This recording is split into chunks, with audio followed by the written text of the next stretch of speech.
Lalu Nabi memesan 3 perkara. Nabi pesan pertama, jaga salat kalian. Nabi tidak bilang jaga pangkatmu, jaga rukomu, jaga hartamu. Tidak, Nabi mengingatkan salatmu, jaga salat kalian. Bapak-bapak polisi, kalau bapak mau baik pekerjaan, jangan tinggalkan salat. Kecil itu bos jadi kapolsek, kecil. Nah datik nih puangnya, jadi kok. Siapa yang sangka Pak Idam Aziz jadi Kapolri? Siapa yang sangka? Nggak pernah orang membayangkan, nggak pernah didengar-dengar namanya. Tiba-tiba jadi, kalau Allah mau.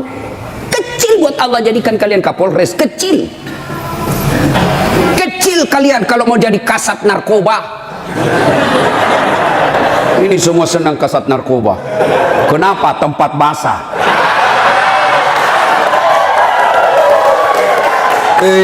Hati-hati Pak Polisi, di tempat basah lah itu orang tenggelam.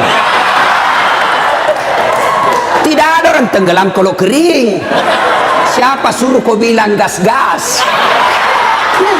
Gas memang. Kita sudah tanda tangan MOU toh.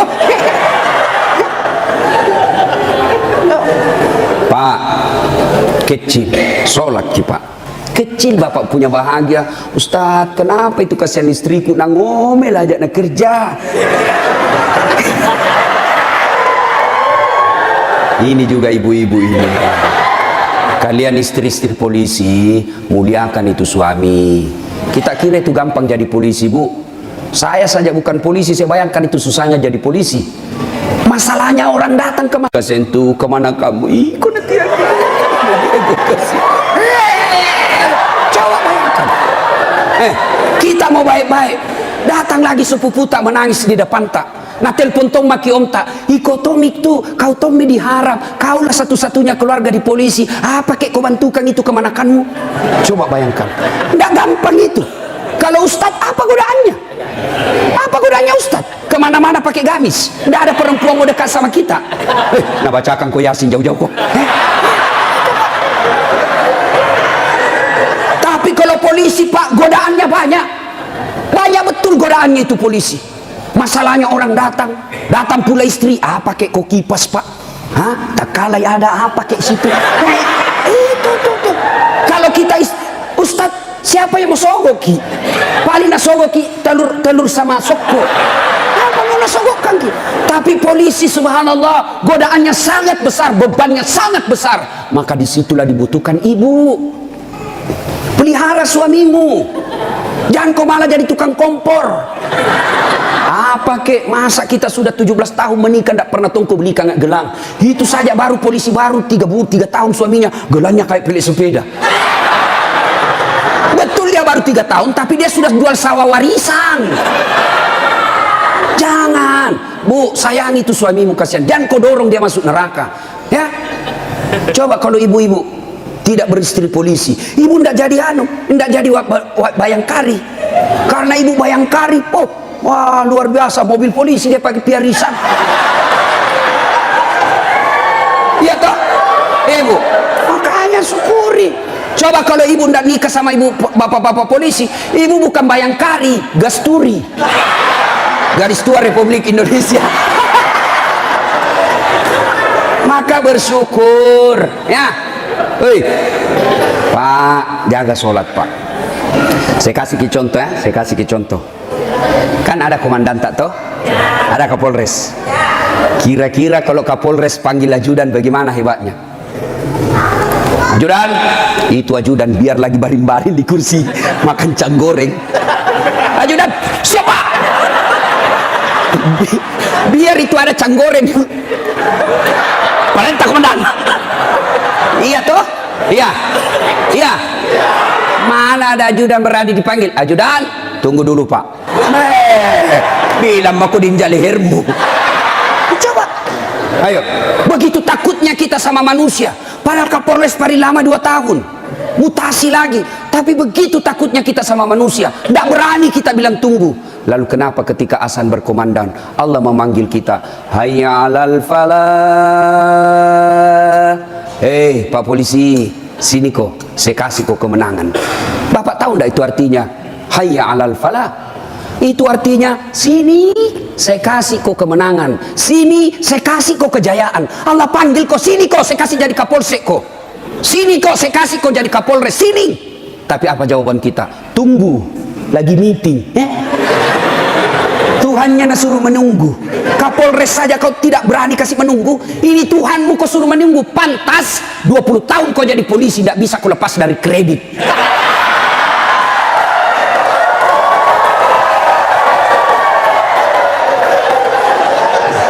Gas memang. Makanya, bagaimana hidupmu mau baik bos jadi polisi? Kau udah bisa cari muka sama atasan. Siap komandan, siap salah komandan.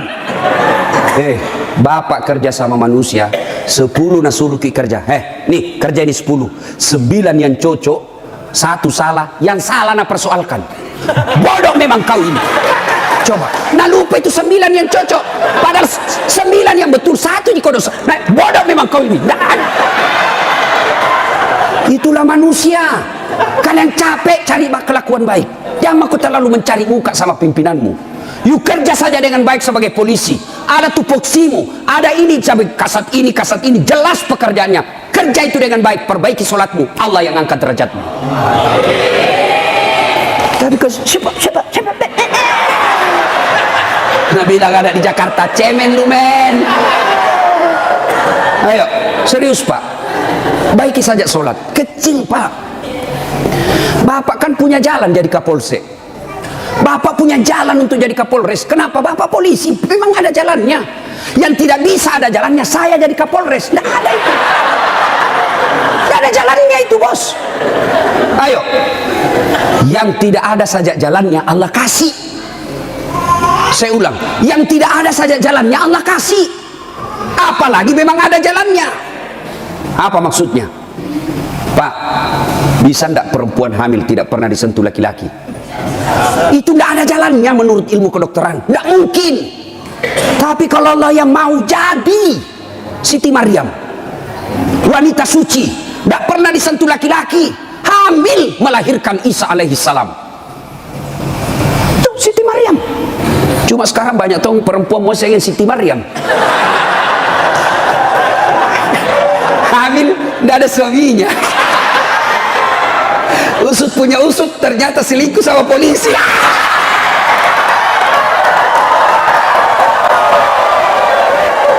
Gas memang. Kau bilang gas. Makanya ku gas. Kasihan ini perempuan kau kasih begitu. Dia mau melapor ke polsek, temanmu itu datang pati melapor. Datang melapor malah dikasih takut-takut. Kau dapat pasal pencemaran nama baik ini paling. Ayo Pak, bapak mau baik, perbaiki saja sholat. Saya kasih lagi contoh. Saya akrab sama Kapolres. Saya datang di Sidrap. Pak Kapolres, adakah di Sidrap ini cari-cari telur, mau pengantin? Siap Ustadz, gampang. Kapolres telepon ajudan, ajudan, itu Ustadz Dasat ada di hotel, kau jemput pakai Alparnya Aji.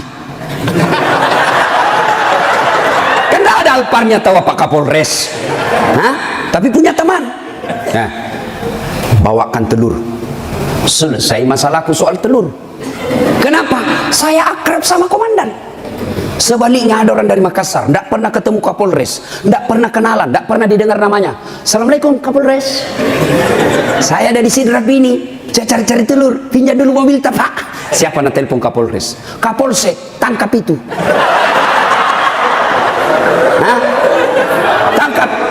Tangkap dia, tidak pernah kenal, penipu pasti itu, penipu, tangkap. Begitu juga bapak, tidak pernah sholat. Sholatnya hanya hari Jumat, itu pun paling terlambat datang, paling cepat pulang. Orang khutbah dia tidur, pas bangun kamat dia bilang, aliran apa ini masih tidak ada khutbahnya? Bukan aliran apa, kau batin dong.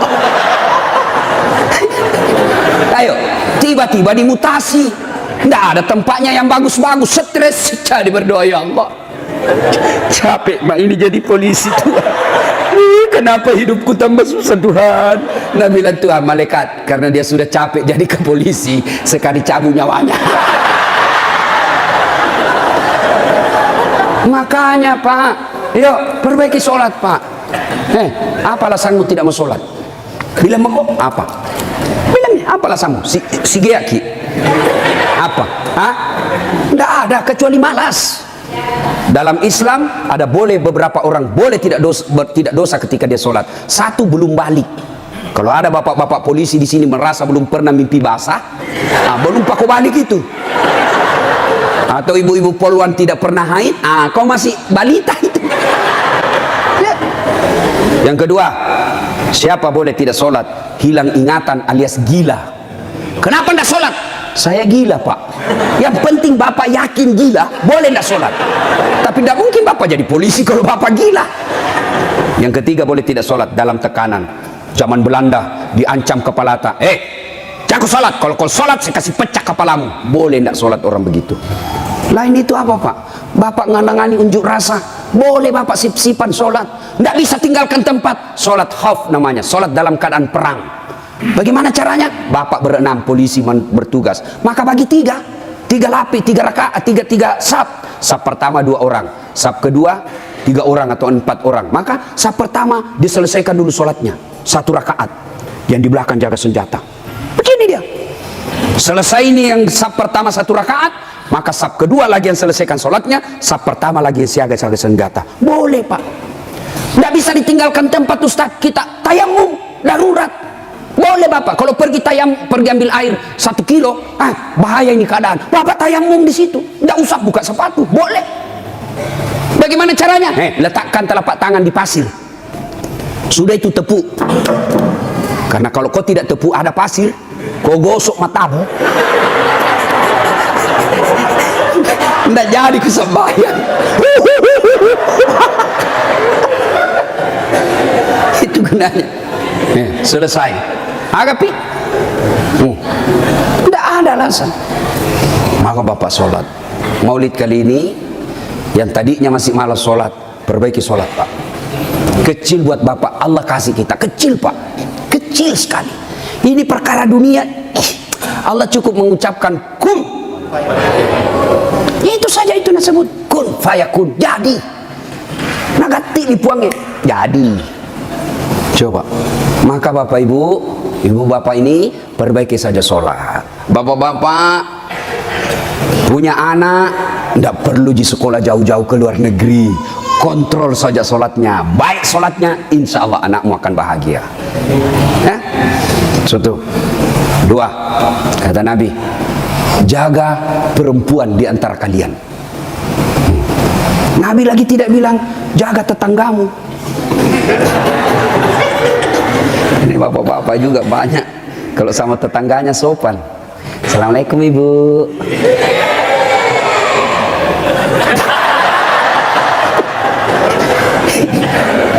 Ibu, kita ini sebenarnya laki-laki tergantung istri. Kalau istri kita baik, sopan bicara, tidak mungkinlah kita macam-macam. Datang mama tak kuhormati, datang saudara tak kumuliakan, pasti kita berpikir, baik sekali istriku ini, belum tentu saya dapat perempuan lebih baik dari ini. Ya sudahlah, saya sabar saja menghadapi ini. Tapi kau suka kau ngomel, malas, datang mertuamu tidak pernah enak mukamu, baru 1 jam duduk kau bilang kapan pulang mak. Datang mertua laki-lakimu langsung kau bilang engkau mbokmu. Datang lagi bapakmu bawa beras 50 kilo, pulang nanti 1 juta. Ada begitu cerita Pak. Itu yang membuat hidup tak sial. Betul Pak. Kalau ada istri bapak yang tidak tahu menghormati orang tua tak, itu yang membuat hidupmu sial. Maka nasihati itu istri baik-baik. Ini juga ibu-ibu, hargai itu suami. Ya, untung ibu punya suami, punya anaknya orang. Coba terima beres. Serius kah ini? Datang itu mertua kita hormati, muliakan. Coba ada kadang-kala ibu-ibu curhat sama saya, Ustaz, kenapa itu suamiku lebih sayang kan, kasihan satu rumah kak sama mertuaku, mertua perempuanku. Kenapa ini kasihani suamiku? Sayangnya sama mamanya saya tidak. Saya bilang, sadar kok ibu, mamanya orang itu, bukan selingkuhannya, bukan istri kedua. Kalau istri kedua boleh kau bilang begitu, bersaing kok. Tapi ini mamanya, dari rahimnya itu, keluar dari perutnya, dia yang didik dia yang kasih jadi polisi, dia yang biaya, kau terima beres. Sadar, mestinya kalau begitu suamimu, kau bersyukur. Ya Allah, baik betul ini suamiku. Mudah-mudahan nanti anakku seperti suamiku, tetap sayang sama saya meskipun saya sudah tua. Dengar itu.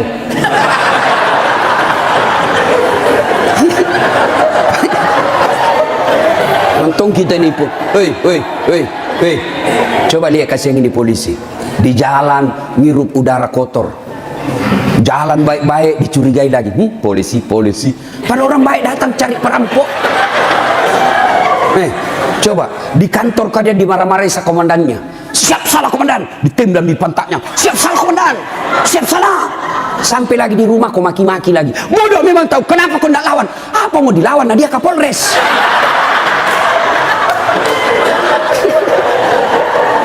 Lihat tuh, ini kasih muka-muka susah semua ini kasih polisi. Coba lihat. Enak tong itu kalau pulang suamimu kau sayang-sayangi, kau masakan kesenangannya. Tidak bisa tiap bulan, sekali seminggu lah.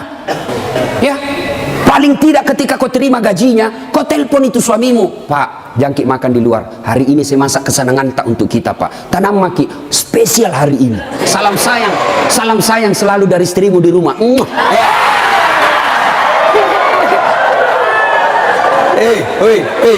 Bu, itu suami polisi kalau dapat SMS begitu, nah kasih lihat langsung Satpol PP.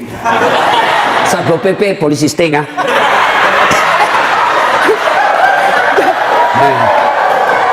Ada di sini.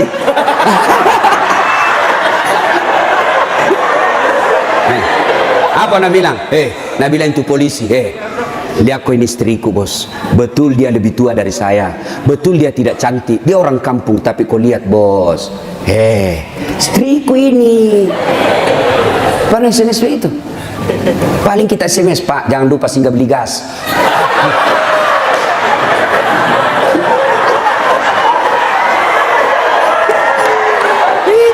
Itulah susahnya jadi suami. Tapi bapak juga kalau disuruh singgah beli gas, jangan sok-sok gengsi. Jangan gengsi. Kan biasa kita laki-laki, saya polisi, saya ajun komisaris, saya ini pangkat tinggi, masa beli gas? Kenapa nih? Ayo, Pak, kecil itu. Coba, untung bukan kita yang hamil. Mau kita tukar? Kita yang hamil, istri tak beli kompor gas. Mau kita tukar kira-kira itu? Repotnya itu perempuan hamil, jalan saja setengah mati, 9 bulan itu kasihan. Melok ini masuk. Coba itu perempuan kalau hamil, duduk aja setengah mati, harus pakai standar samping. Lama itu, mapanguju tuh kasih kalau melek tudang. Coba kalau bapak langsung saja begini, selesai. Maka ketika yang begitu, bapak ikhlas saja, itulah pengabdian kita kepada istri. Ya, tenang. Itu Nabi Pak 11 istrinya. Tapi tidak pernah ada istrinya mengatakan menyesal saya nikah sama kaum Muhammad. Bapak satu menderita lahir batin.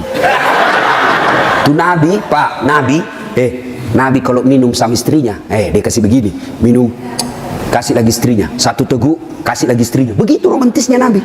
Dan hebatnya itu kalau Aisyah minum di sini bibirnya, itu nak cari Nabi. Coba Pak Kasat begitu. Minum bekas bibirnya istri. Bau na mulutmu.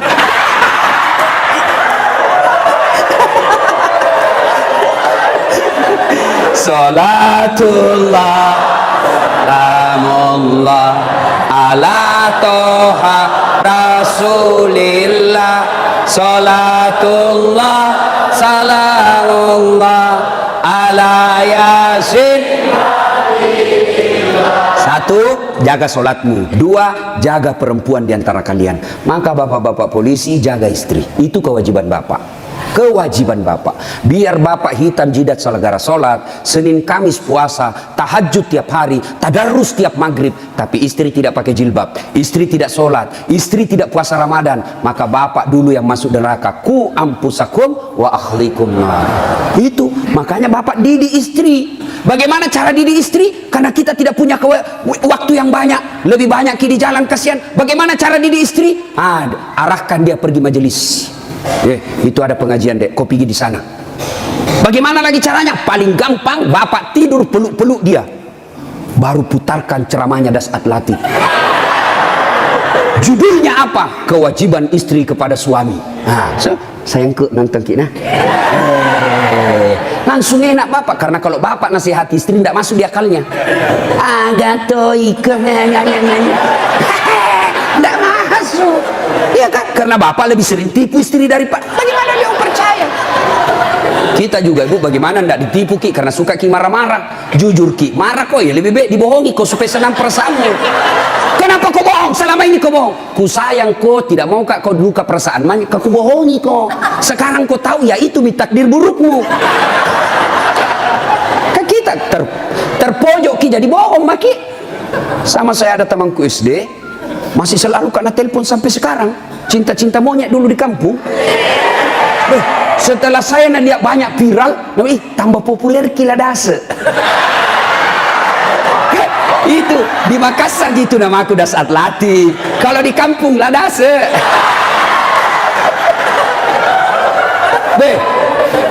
Dia selalu lah telepon saya. Nggak enak kan? Nah tahu istriku, bagi perasaannya istri saya hormati sekali istri saya. Saya terima. Nggak enak, saya blokir. Nah bilang kak nanti sombong. Terpaksa aku tulis di situ HP ku namanya penjual batu bata. Yang kau shooting ibu nanti sampai sama istriku. Bunyi itu telepon. Nah ada istriku, Ustaz, ada panggilan tak? Dari siapa sayang? Penjual batu bata. Wah.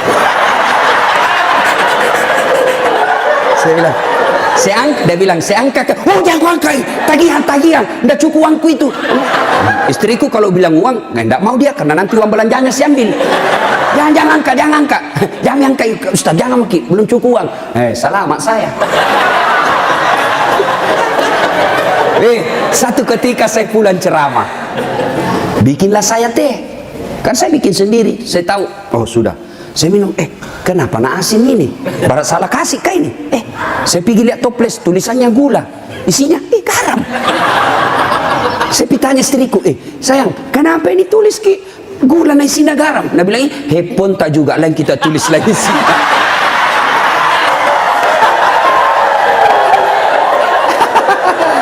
Ibu, sudah tahu rumusnya toh?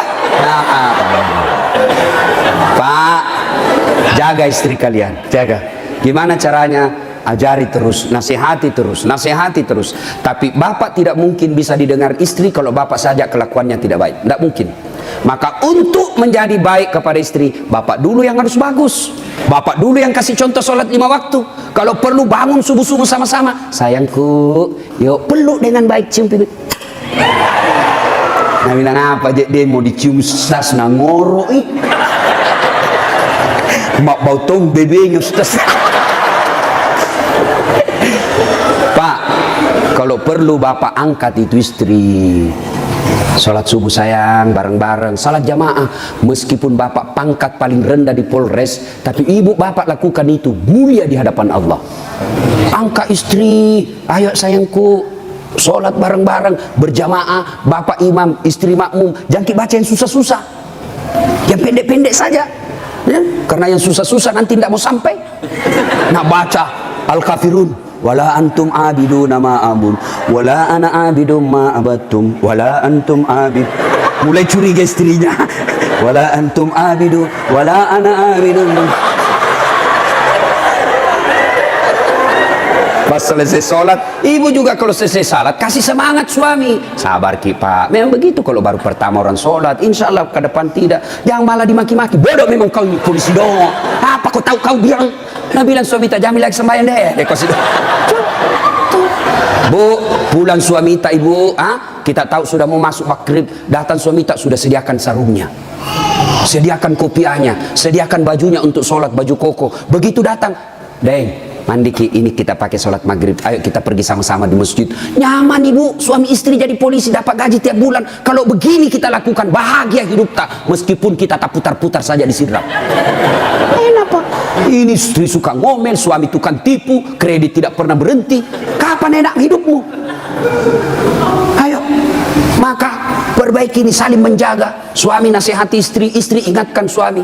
Itu rumah tangga yang bahagia.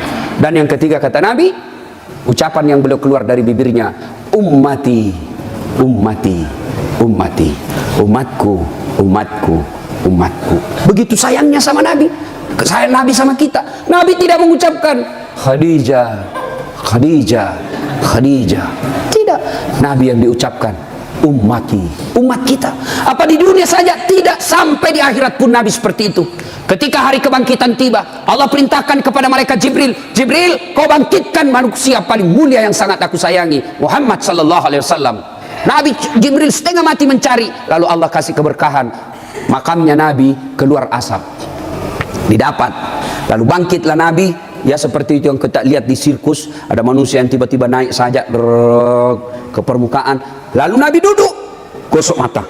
Jasadnya Nabi pak sampai detik ini tidak hancur, seperti ketika beliau hidup, kulitnya tidak rusak.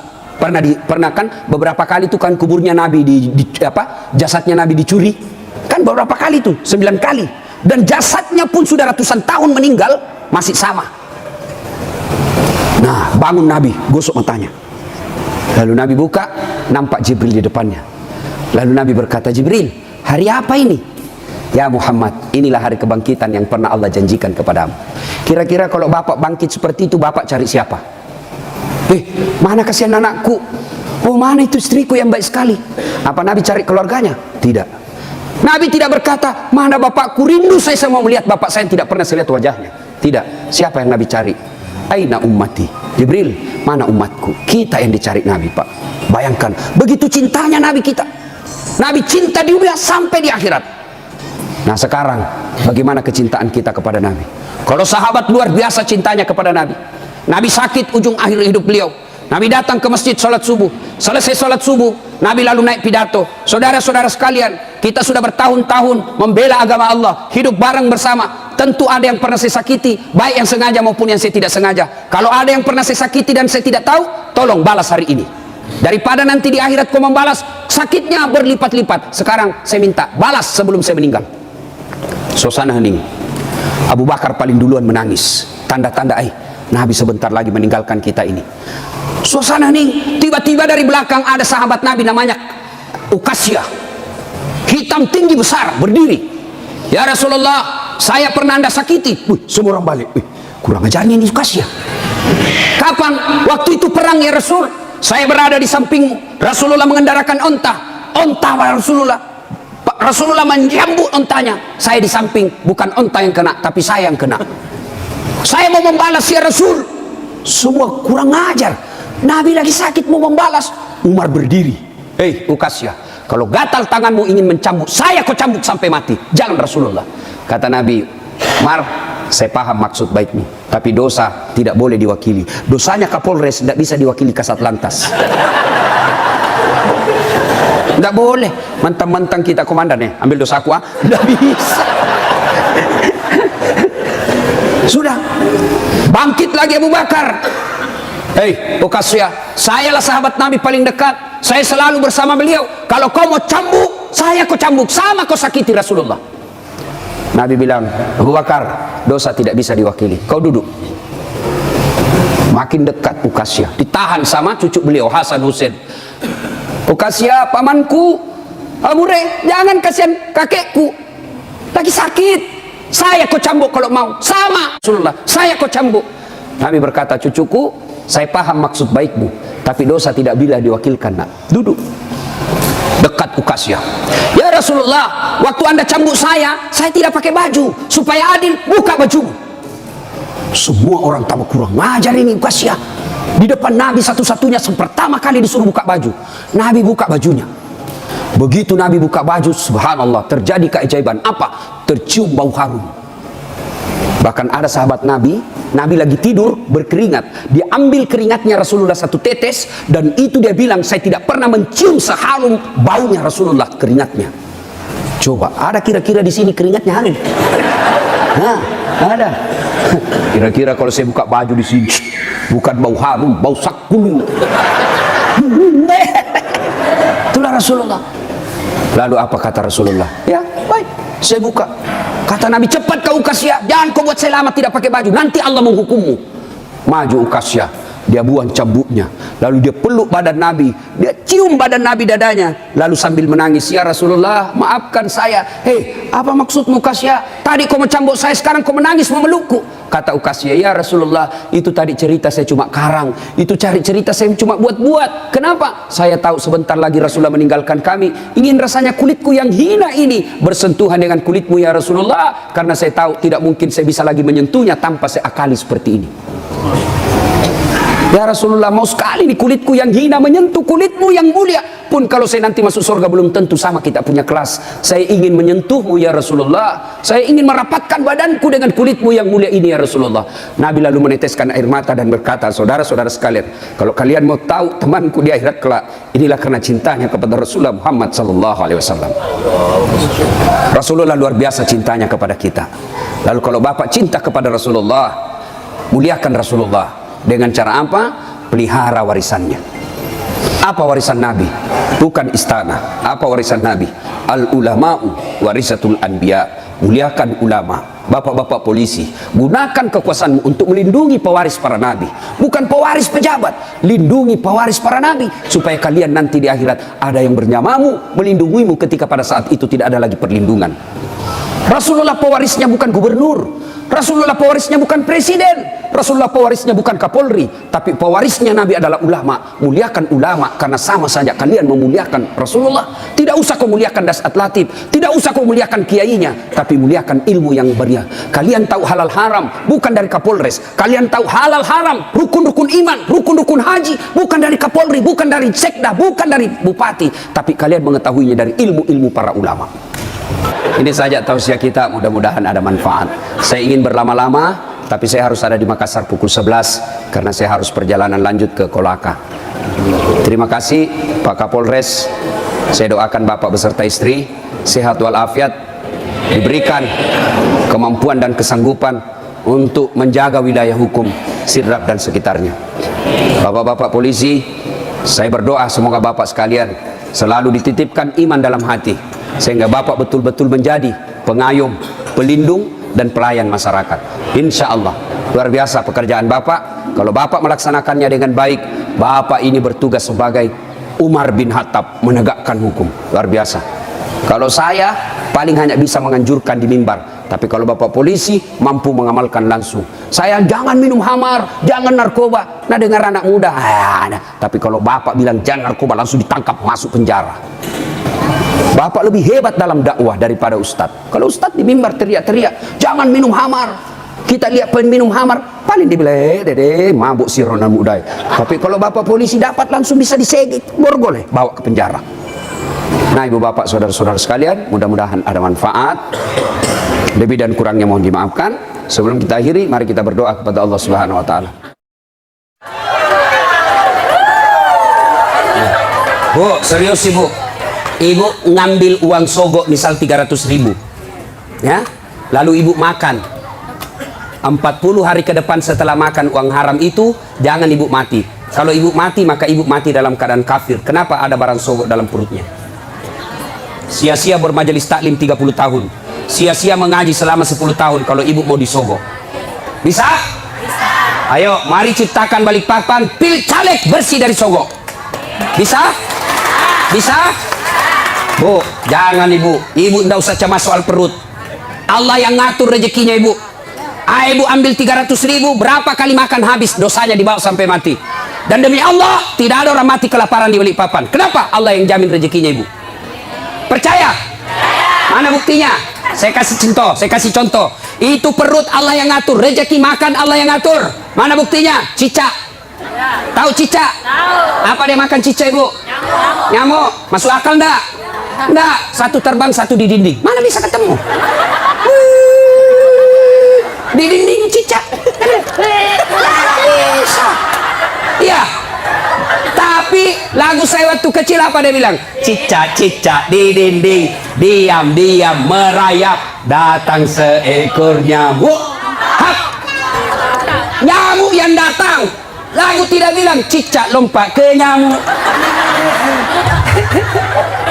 Jadi jangan sogo Bu ya. Ya. Ibu datang pengajian-pengajian, kalau ada caleg yang undang, datang dengan niat dapat ilmu, bukan karena dapat jilbab. Ya. Kalau ibu niat dapat ilmu di akhirat kelak, Allah cari mana ibu yang datang karena pengajian mau dapat ilmu, ini hadiah dari kamu. Saya kasih kau hadiah surga. Tapi mereka yang datang karena ngejar seragam, ngejar sembako, ngejar jilbab, dia akan berkata kepada Allah, ya Allah, mana pahalaku pengajian? Allah berfirman, kau dulu pergi pengajian, kamu kau dapat jilbab toh? Kau sudah dapat, Min. Tidak ada kau dapat, sekarang cilaka. Masih mau kau? Jelas? Dah. Berikutnya. Lalu Nabi berkata, masalahnya nak suka jika. Nabi bilang, Nafisah, tenang, saya punya urusan. Lalu Nafisah datang kepada Khadijah. Bunda, bagaimana kalau ada laki-laki suka ki? Sembarangnya. Mana ada suka janda orang tua? Nabi bilang, iya ada suka. Betul kok, betul. Alhamdulillah. Tapi masalahnya yang suka ki lebih muda dari bunda. Tidak jadi masalah. Tapi ini anak buata, tidak ada masalah. Masalah dia suka di saya. Dia bilang, Nafisah, tenang bunda, saya punya urusan. Coba, ini namanya menjaga harga diri dua belah pihak. Coba kalau Nafisah mau kasih malu Khadijah, datang ke Muhammad. Muhammad, nah suka kok bunda, banyak uangnya, peraski, kesempatan ku ambilin uang, banyak, nah suka sekali kok. Coba, kalau juga Nafisah mau kasih malu Khadijah, begitu caranya. Atau dia kasih malu Muhammad, tapi tidak, kedua belah pihak dijaga harga dirinya. Begini mestinya tim sukses. Jangan cerita kejelekannya orang. Calon ini biarlah, jangan cerita keburukan calon yang lain. Lebih baik cerita kelebihan-kelebihan calonnya masing-masing. Kalau ada datang tim sukses yang cerita kejelekan orang, demi Allah jangan pilih dia. Kenapa? Dilarang dalam agama menjelek-jelekkan orang. Bisa ibu? Betul. 300.000 lewat. Sudah nikah. Khadijah 45 tahun, Rasulullah 25 tahun. Khadijah 40 tahun, Rasulullah 25 tahun. Selisih 15 tahun. Sudah. Setelah menikah, Khadijah sebelum menikah, Bu, Khadijah sebelum menikah itu kaya. Kekayaan beliau 2/3, lebih dari setengah barang-barang mewah yang ada di Mekah miliknya Khadijah. Bayangkan, kaya. Tapi apa yang terjadi? Setelah menikah dengan Nabi, bangkrut, habis duitnya kesian. Suatu kali Nabi tidur di pahanya Khadijah. Tidur di paha Khadijah. Tidur. Ibu-ibu sudah pernah kasih tidur di paha? Ibu-ibu sudah pernah kasih tidur suaminya di paha? Bohong-bohong. Begitu suaminya mau dipakai, gendut sekali. Bagaimana suaminya kada selingkuh? Ibu kada tahu mengurusi. Nah, coba itu Khadijah, ibu. Beliau tidur suaminya. Lalu dia lihat-lihat suaminya dengan wajah yang lusuh, capek. Bukan jelek ya, capek. Kan kentara muka yang capek, seperti mukanya Ustaz Dasar. Capek, Bu, capek betul. Dia bilang istriku, mama nyecek, kasihan suamiku. Matoa nih kasih. Sudah tidur. Lalu Khadijah melihat suaminya dan berkata dalam hati, wahai orang-orang Mekah, ayuhan nas, wahai manusia, kenapa kau benci betul ini manusia? Dia lihat di suaminya, kenapa kau benci betul ini manusia? Tidak pernah bicara kasar, tidak pernah nipu kamu, tidak pernah ngambil barang hakmu, tidak pernah merugikan kalian. Ini manusia kok kamu benci? Khadijah sambil melihat suaminya, menetes air matanya. Pas menetes air matanya, jatuh di pipinya Nabi. Nabi terbangun dan melihat dan berkata, wahai Ummul Mukminin, ibunya orang Islam. Kenapa kau menangis? Apa kau menyesal menikah sama saya? Tadi kau perempuan janda yang dihormati, sekarang kau dihina gara-gara suamimu saya. Apa kau menyesal karena tadi kau kaya, sekarang kau miskin? Khadijah berkata, tidak, demi Allah, saya tidak pernah menyesal menikah sama engkau ya Muhammad. Malah saya bangga engkau menjadi suamiku. Cuma yang aku pikir, saya sekarang sudah tua renta, sebentar lagi ajal menjemputku, hartaku sudah habis. Siapa yang akan menolong engkau nanti ketika ajal sudah menjemput saya? Orang tidak menghina kamu di Mekah, orang masih malu menyerang kamu karena ada Khadijah, janda bangsawan Mekah yang disegani. Bagaimana nanti kalau saya sudah meninggal? Siapa yang tolong kamu? Siapa kasihan yang kasih bantu lagi kau keuangan? Lalu Khadijah berkata, ya Muhammad, andai saja besok saya meninggal, engkau kebumikan saya dan tulang-tulangku kau bisa jual untuk membantu dakwamu. Andai tulangku laku untuk kau jual untuk bantu dakwamu ya Muhammad. Cintanya Khadijah kepada suaminya. Kita ibu, bukan cinta, naja aja suaminya. Baru 1 jam pergi suaminya menelpon, di mana kau pak? Ya kau lisu, pulang kok. Awas kau ndak pulang kok. Ini. Nggak ada di sini. Mau lolos. Bu, halo ibu. Biar ibu jidatnya hitam sholat, Senin Kamis ibu puasa, ngajar ngaji di TKTPA, tapi ridho suami tidak ibu miliki, tidak bakal ibu masuk surga. Bahkan Nabi jelaskan, andai saja boleh manusia sujud kepada sesamanya manusia, itu istri saya wajibkan sujud di depan suaminya. Kenapa bisa Ustaz? Karena ibu harus tahu, kami laki-laki suami tidak boleh masuk surga sebelum istrinya dulu diperiksa.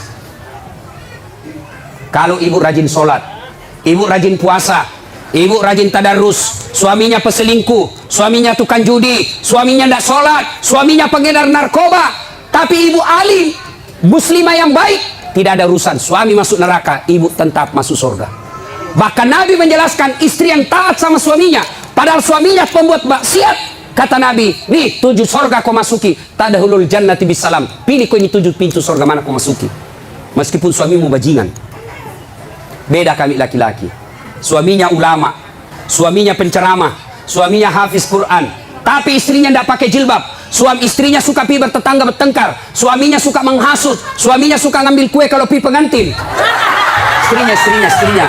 Ibu-ibu Padoko yang selalu saya istilahkan ibu-ibu Columbus, kelompok ibu-ibu pembungkus.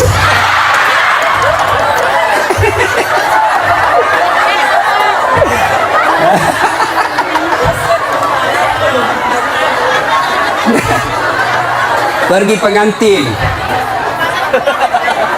pengantin, nasa mengiloy turung, pergi membantu, padahal membantu kasih habis kue. Jangan, udah boleh ya ibu majelis taklim, udah boleh ibu Columbus. Nah ya, biar sepupu yang punya acara kalau tidak minta tidak boleh. Nah, kalau istrinya durjana seperti itu, padahal suaminya ulama, demi Allah, tidak boleh di laki-laki masuk surga sebelum dia temani istrinya masuk neraka. Makanya ibu, jangan sakiti perasaan suami. Susah jadi suami bu, kami tanggung dunia akhirat. Ini suka dia takut-takuti suaminya. Kalau ada tamunya suaminya, dia tidak ngomong tapi matanya. Ada juga itu istri begitu, dia pelototi mata suaminya. Ada begitu di sini toh? Ada, makanya ibu ketawa. Anu ibu di, saya izin dulu pergi sama temanku.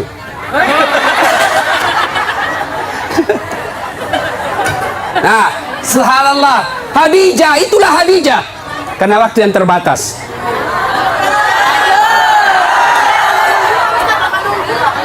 Bu, berapa jam ibu menunggu? 4 jam. Kalau ibu menunggu ikhlas, itu yang nambah-nambah amal. Tidak ada yang sia-sia dalam Islam ibu. Tidak ada yang sia-sia. Menunggu dakwah itu amal. Ibu menunggu. Saya juga menunggu pesawat tadi. Coba sama-sama menunggu. Nah, sampai lagi tadi di pesawat di atas udara lama dia putar-putar. Kubayangkan lagi mamanya cek. Bagaimana kalau saya mati? Siapa yang janda istriku masih muda? Coba. Sampai di sini langsung disuruh ceramah. Ibu cuma diam-diam ketawa. Minum, saya puasa ibu. Nah, siapa tahu ada yang mau traktir saya buka puasa. Ibu Rahmat Masud tadi sudah telepon saya, Ustaz buka di rumah, bahkan kepiting. Karena beliau itu tahu betul kesenangan saya, kepiting. Masih muda ibu. Kolesterol, baca bismillah, lari kolesterol. Setan aja dikasih lari itu bukan bismillah, apalagi cuma kolesterol. Nah sudah. Nah, ketika Khadijah radhiyallahu istri Nabi sakaratil maut. Madani. Waktu itu Nabi usianya 45 tahun, Khadijah 65 tahun. Bayangkan ibu, Khadijah sebelum menikah sama Nabi kaya. Tapi ketika Khadijah sakaratil maut, baju yang dia pakai, baju yang sudah 8 kali tambal. Tahu tambal? Tahu? Bahasa Perancisnya tepengi. Robe tambal, robe tambal, robe tambal, 8 kali tambal. Dan tambalan yang terakhir, tambalan ke-8, tidak lagi pakai kain. Kenapa? Tidak ada lagi kainnya Khadijah. Akhirnya apa? Khadijah menambal bajunya yang bolong ke-8 kalinya dengan cara apa? Dengan pelepah daun kurma. Miskin. Ada kira-kira ibu-ibu mau begini? Kaya, sudah menikah, langsung miskin. Dia bilang, gara-gara kau itu suami kau adalah, saya banyak uangku tadi ku kasih miskin, gak? Keluar kau dari rumah. Khadijah tidak. Masya Allah. Khadijah ketika sakaratil maut sakit, dia panggil anaknya. Siapa namanya anaknya? Fatimah As-Sahra. Dia panggil, Fatimah ta'al, anakku sini dulu. Dengar ini baik-baik bu. Sini dulu nak. Iya bunda. Sampaikan ke bapakmu dulu nak. Kau pergi mintakan Kak Serban. Tahu Serban? Tahu Serban? Itu seperti nak pakai Pak Nur Hadi. Serban. Tapi itu kan gaya-gaya. Tuh. Serban, kata Khadijah, Fatimah, lo koyo lo kuambuk muna. Ilo nggak serbanna. Nakku, kau pergi dulu ke bapakmu, mintakan saya serbannya yang selalu dia pakai terima wahyu. Saya mau pakai kain kafan. Mudah-mudahan kain kafanku itu yang selalu dia pakai terima wahyu. Allah tidak menyiksa saya dari azab neraka dan kubur. Lalu Fatimah berkata, Mak, kita yang pergi minta. Nah bilang Khadijah, saya malu minta sama bapakmu nak. Masya Allah. Ada di sini malu minta sama suaminya? Ada? Jangan nak minta, nak curi. Sudah nak sembunyi suaminya, nak dapat loh. Nak periksa semua dompetnya. Kayak pencopet. Sampai-sampai ada suami dia bilang, istri, nah simpang uangnya ibu. Dibawa bantal, dibawa tempat tidur, dibawa plastik, dibawanya lagi tuh. Dibawanya lagi tuh dos-dos. Kan dibawanya lagi naik bungkus plastik 4 lapis. Dia bilang, "Dari apa istrinya?" Langsung istrinya bilang, "Pak, uang apa ini?" Langsung dia bilang suaminya, "Uang sial." Maksudnya apa? Baten aku sembunyi kau dapat ji. Ini ibu-ibu sekarang ini pandai cari uang. Iya toh? Pandai cari uang, di mana saja disembunyi dia dapat semua. Khadijah, apa kata Khadijah? Saya malu minta sama bapakmu. Bayangkan, habis hartanya untuk nopang suaminya, minta serban, malu. Bayangkan, didengar sama Nabi. Dengar sama Nabi. Nabi lalu datangi istrinya. Ya Ummul Mukminin, habis hartamu untuk bantu dakwah. Capuk warang paramu malolo tulung. Hanya ini keserban yang kau minta dan itu pun kau malu menyatakannya. Nabi menetes air matanya.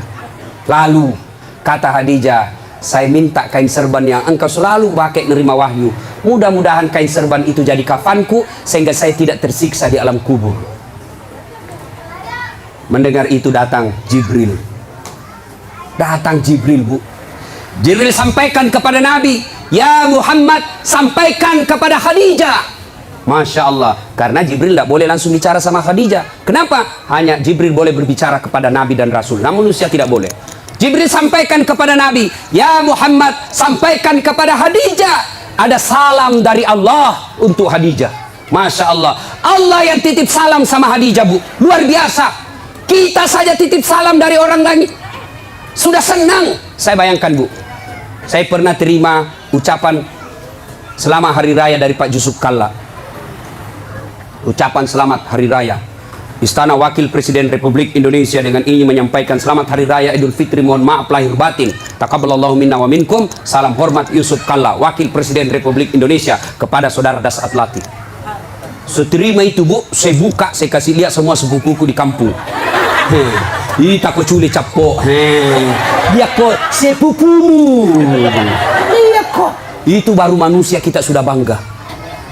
Allah yang titip salam kepada Khadijah. Ya Muhammad, sampaikan ada salam dari Allah. Dan sampaikan kepada Khadijah, Allah sudah sediakan istana dalam surga. Subhanallah, sudah dalam surga istana lagi. Sampaikan kepada Khadijah, Allah sediakan istana untuk Khadijah yang terbuat dari mutiara. Tidak terbuat dari jamrud, tidak terbuat dari emas, tidak terbuat dari nikel. Terbuat dari apa? Nabi Jibril katakan terbuat dari mutiara. Kenapa? Khadijah punya sifat mutiara. Apa sifat mutiara? Ibu tahu mutiara? Hidup di dasar laut, yang masuk ke dalam perutnya pasir, yang masuk ke dalam tanahnya kerikil-kerikil. Tapi setelah masuk dalam perutnya Khadijah, perutnya mutiara, apa yang keluar? Tadi keluar pasir, tadi keluar kerikil-kerikil batu. Apa yang keluar setelah dia buka cangkangnya? Apa yang keluar? Mutiara. Artinya Khadijah tidak pernah cerita keluhannya kepada orang lain. Ini yang ibu-ibu banyak miliki sekarang. Suka cerita kelemahannya, suka cerita masalahnya rumah tangga kepada orang lain. Bahkan lebih aneh lagi, dia cerita kelemahan suaminya di Facebook.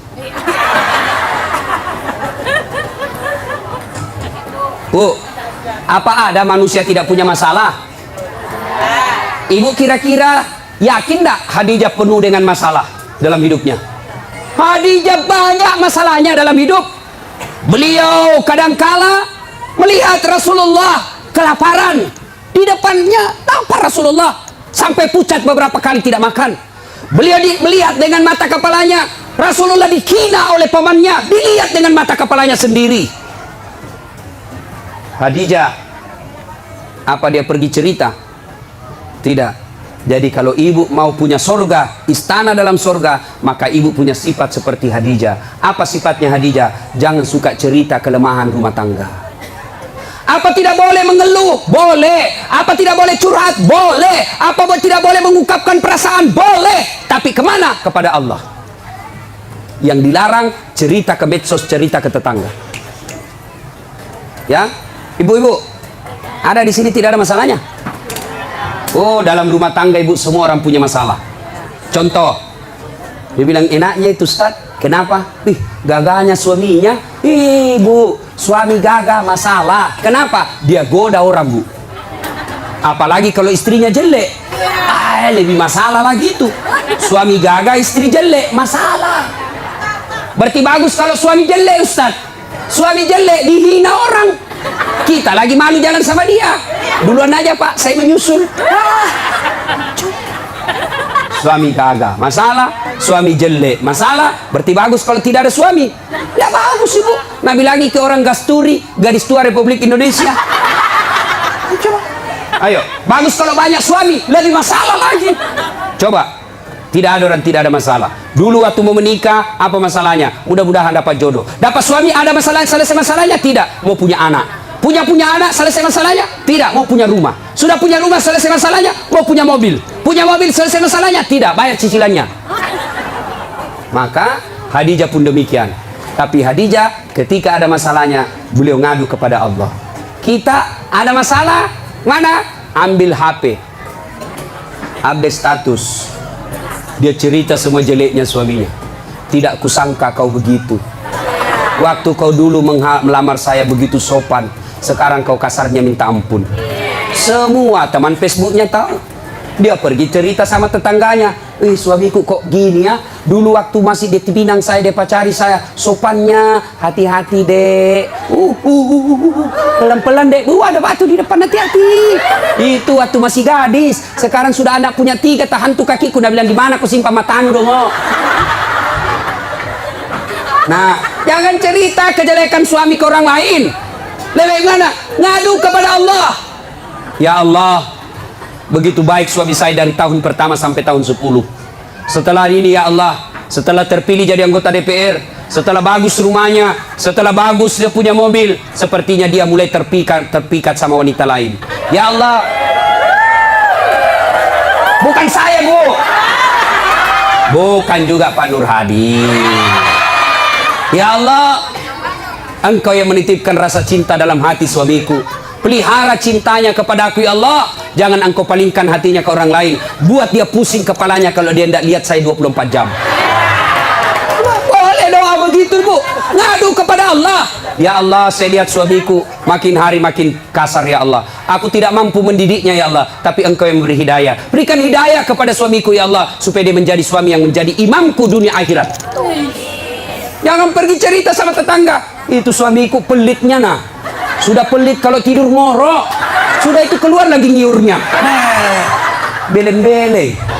Kamu dicerita, bertengkar sedikit langsung sudah telepon mamanya di Sulawesi. Mak, suamiku begini. Jangan minta pertolongan Allah. Allah cuma minta ud'uni astajib lakum. Minta kau kepadaku, saya yang selesaikan masalahmu.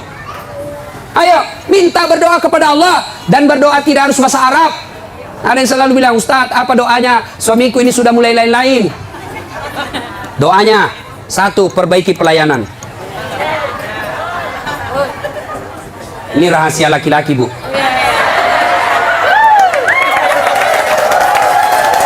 Bu, yang kedua, hormati mertuanya, muliakan orang tuanya, saudaranya juga.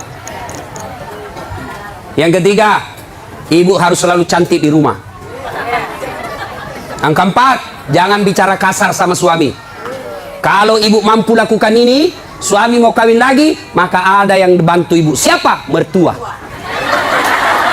Maka datanglah mamanya, hehehe, agak si melo mabene. Apalagi kau mau kawin lagi itu, coba lihat istrimu, bagusnya Masya Allah. Kalau saya datang ke Balikpapan, saya belum bangun sudah siap sarapan. Saya tidak pernah kasar bicara sama saya. Adik-adikmu dihormati. Kau mau kawin lagi, belum tentu kau dapat perempuan lebih baik dari dia. Tapi ini nah, datang mertuanya kasar ngomong, baru tiba dia bilang, kapan pulang ibu? Pintu bunyi terus, pak. Tidak pernah dihargai saudaranya. Maka begitu pulang kampung ke Sulawesi, apa dia bilang mamanya? Nah, saya kasih sekolah kau itu tinggi-tinggi supaya hormati ke orang. Kenapa justru istrimu tidak hormati kau? Apa itu istrimu itu? Tidak hargai saya, tidak hargai saudaramu. Padahal kau yang carikan uang. Sudah nih, kami mau kau lagi. Kalau perlu sembunyi-sembunyi kau saja. Masih mau kau? Tidak. Itu laki-laki Bu terbantu perempuannya. Ini rantasa kita di rumah, bajunya seadanya, pakai daster tinggal sebelah, ada badak picanya, nak kasih bontek matanya, pegang remote control, nonton televisi nangka kakinya, nangka kelepaknya menguap. Bagaimana suami tidak stres? Nah kira kikingkong. Yang ketawa, saya serius ini Bu. Hancur ibu-ibu ini hancur. Ya, coba kalau datang suami ibu saupan, Assalamualaikum kakandaku Arjunaku. Dia bilang suaminya, Waalaikumsalam adindaku Sri Kandiku. Lalu dia bilang lagi istrinya, itawa kakang abangku gaganya hari ini. Langsung dia bilang suaminya, berarti saya jelek kemarin. Ayo Bu ya, pertama sifat Khadijah merahasiakan kekurangan dan kelemahan rumah tangga. Jangan cerita ibu, cerita boleh kemana? Kepada Allah, minta kepada Allah, minta tolong ibu. Kalau Allah yang tolong ibu, biar perempuan apa yang goda suami tidak akan berhasil. Kenapa? Allah yang lindungi suami. Rezeki Allah yang ngatur. Berdoa kepada Allah. Suami pergi cari nafkah, apakah sebagai sopir, apa sebagai nelayan, apa sebagai politisi, apa pedagang, apa saja kerjanya suami. Istri yang baik, pergi suaminya, tinggal istrinya sholat duha di rumah. Selesai dia sholat duha, dia berdoa kepada Allah, ya Allah, Engkau yang menentukan dan mengatur rezeki suami saya. Jika rezekinya masih di atas langit, turunkan. Jika masih dalam tanah, munculkan. Jika masih jauh, dekatkan. Jika masih sedikit, cukupkan. Yang lebih penting dari itu ya Allah, berkahkan. Coba nih, ibu tidak harus bahasa Arab, ngadu, nangis kepada Allah, nangis kepada Allah, bahasa Bugis boleh. daripada bahasa Arab tidak ditahu artinya. Mabalam malaikat apa maksudnya nih ibu ini? Dia mau doa bukan rezeki dan minta hujan. Tidak harus bahasa Arab. Boleh ibu berdoa begini. Bu, dengar. Ya Allah, Engkau sudah tahu apa masalahku ya Allah. Engkau melarang saya minta tolong kepada manusia. Engkau melarang saya menyembah kecuali kepadamu ya Allah. Maka saya datang kepadamu mengadu ya Allah. Selesaikan masalahku ini ya Allah. Sudah itu, berikutnya didik anak dengan baik. Bu, pakai filosofi seperti mama saya. Biar saya miskin, biar minta ada sekolahku, tapi kuurus anakku baik-baik. Mudah-mudahan anakku nanti angkat derajatku. Ibu kan tidak mungkin maki jadi camat ibu toh. Tidak mungkin maki jadi di sini jadi bupati, ya susah ibu. Tidak mungkin nih. Tapi didik anak dengan baik, anak tak nanti yang jadi bupati. Susah jadi pengusaha tanker, bu. Punya kapal tongkang, punya kapal ini, agaknya susah ibu. Doakan, didik anak, mudah-mudahan anak tak milik nanti itu. Tidak mungkin menjadi dokter ki ibu toh? Tidak mungkin. Maka berdoa, didik anak, mudah-mudahan anak tak jadi dokter. Nah, ibu silakan kerja apa saja, mau berpartisipasi dunia apa saja, tapi ingat fungsi ibu ada dua. Satu sebagai istri, dua sebagai ibu untuk anak-anaknya. Tidak ada gunanya sukses segala-galanya kalau anak berantakan. Contoh ibu, ini sudah kejadian ibu, ya kejadian ini. Ini ada anak-anak yang curhat sama saya. Usia 15 tahun, 15 tahun ibu. Ustaz, hamil pacarku, 15 tahun. Saya bilang, cewekmu usia berapa? Satu kelas sama saya Ustaz, SMP. Ya, saya bilang kasih bicara saya bapakmu harus kasih nikah. Saya tidak tahu apa dia kasih nikah sekarang. Lalu saya penasaran, berapa mi perempuan kau kasih begitu? Dia bilang sudah 5 Ustaz, baru pilih hamil 1. SMP bu, kelas 5, 15 tahun. 15 tahun. Lalu saya tanya, bagaimana caranya? Anda masuk akal. Kau di mana? Kau masuk hotel kan ditahu kau masih kecil. Apa dia bilang? Di rumahnya itu perempuan saya kasih gitu Ustaz. Saya tanya, kenapa bisa? Dia bilang, saya sudah tahu jam berapa orang tuanya tidak ada di rumah. Maka ibu, tidak ada gunanya ibu cari uang kalau rumahnya ibu tempat tidurnya anak gadis tak yang dibelikan mahal-mahal, dibikinkan kamar, kasih AC, kasih kipas, lalu anak laki-lakinya orang tiduri anak gadis tak di rumah. Itu fungsinya ada perempuan di rumah. Jelas ibu ya? Itu bukan cuma satu yang begitu, banyak yang curhat sama saya ibu soal begitu. Maka ibu didik anak, ya. Menurut Quran, ibu itu, istri itu fungsinya katifun, ya. Apa itu katifun? Satu, diartikan ketek, kalepa. Apa? Gendong anakmu. Fungsinya ibu. Sekarang siapa yang gendong anak tak? Kareta, dorong-dorong, sambil menyanyi. Dorong-dorong, tidak pernah gendong anaknya. Maka jangan heran anak-anak sekarang tidak dekat hubungannya sama orang tuanya gara-gara tidak pernah digendong-gendong anaknya. Masih 2 tahun nak kasih PAUD. Apa itu? Pendidikan usia dini. 4 tahun nak kasih masuk TK. 7 tahun SD. Kapan kita didik anak tak? Cepat sekali diambil orang. Gurunya didik. Pendidik sebaik-baiknya bukan gurunya tapi ibunya. Yang kedua, fungsi ibu menurut Quran. Apa itu? Katifun diartikan dada. Apa itu? Menyusui. Siapa yang susui anak tak sekarang? Siapa? Cak sapi. Akhirnya anak tak sifatnya seperti sapi. Ya? Sekarang tidak mau lagi susui. Nah bilang, anu Ustaz, biar seksi. Bahkan ibu-ibu milenial tidak mau melahirkan, semua mau dibelah. Coba. Nah ibu bapak, karena waktu yang terbatas, insya Allah lain waktu dan kesempatan kita akan lanjutkan. Saya menitipkan, jadilah istri seperti Khadijah. Insya Allah. Ibu, kalau ibu susah, ibu sabar. Suami tidak sholat, ibu sabar. Suami tidak tentu pekerjaan, ibu sabar. Maka Allah janjikan, innallaha ma'as-sabirin. Allah bersama.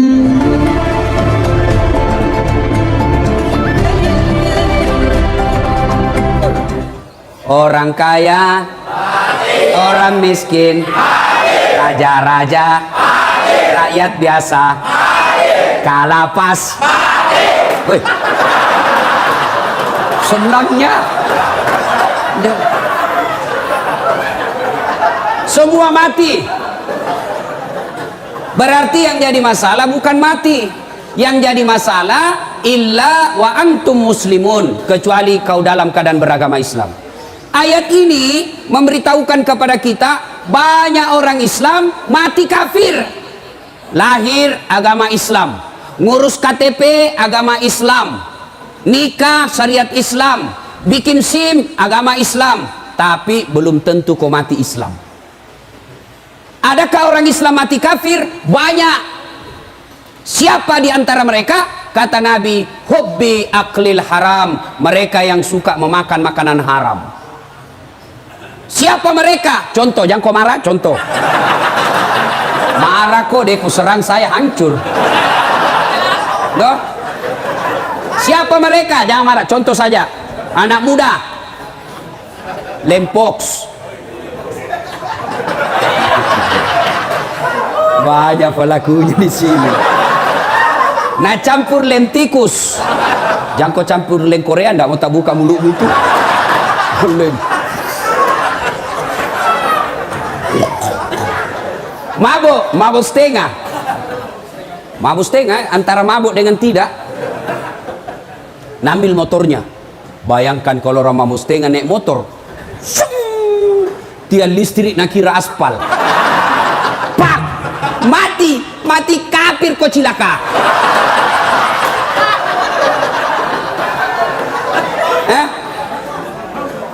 Makanya, hei anak muda, silakan kau jadi anak gaul, jadi anak ben-ben, anak gondrong-gondrong, apalagi silakan, tapi jangan dekati yang namanya minuman keras. Innamal khamru wal maisir wal amsaru rijsun min amali syaitan fajtalibuhu la'allakum tuflihun. Sesungguhnya hamar dan teman-temannya, vodka, whisky, Jennifer, Donald, topi miring, manyang, balok. Ketawa baru dia itu. Kata Allah, jangan kau dekati itu, dekat saja jangan, dekat saja jangan. Kata Allah, jangan kau dekati. Sesungguhnya hamar itu perbuatan setan. Min amali syaitan, perbuatan setan, bapak moyangnya dosa.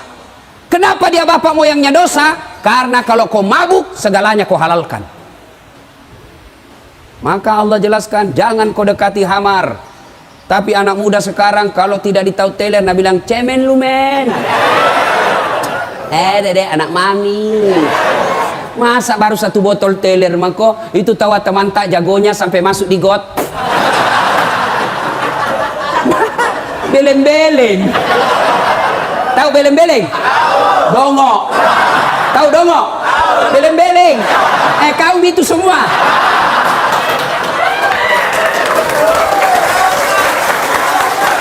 Coba kalau ini ayat dari kecil kau pegang, ndak masuk kau pesantren.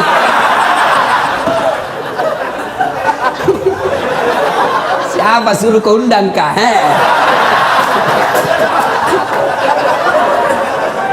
Ya, waqalaidan. Allah kemudian berfirman, Bismillahirrahmanirrahim. Ya ayyuhalladzina amanu dukhulu fis silmi kaffatan wa la tattabi'u khutuwatis syaitan innahu lakum aduwwum mubin. Wahai orang-orang yang beriman, masuklah engkau ke dalam Islam secara sempurna dan janganlah engkau ikuti langkah-langkah setan, karena sesungguhnya setan itu musuh yang nyata bagi kalian. Kira-kira ada enggak setan di tengah-tengah kita?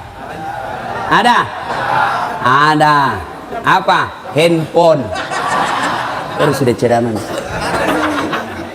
Waqalaidan, Allah kemudian berfirman, Bismillahirrahmanirrahim. Innallaha wa malaikatahu ya ayyuhalladzina amanu Masya Allah, bos. Salah satu hikmah kau masuk di sini, kau hafal ini ayat. Coba kalau kau tidak di dalam di sini, enggak kau hafal itu. Nah, ayo, saya tadi merinding bulu-bulu saya, Pak. Seandainya saya perempuan keluar air mataku. Ini karena saya jantan. Enggak keluar. Terharu saya, Pak. Salawatnya luar biasa. Ayo kita salawat bareng-bareng. Salatullah salamullah ala toha rasulillah. Salatullah salamullah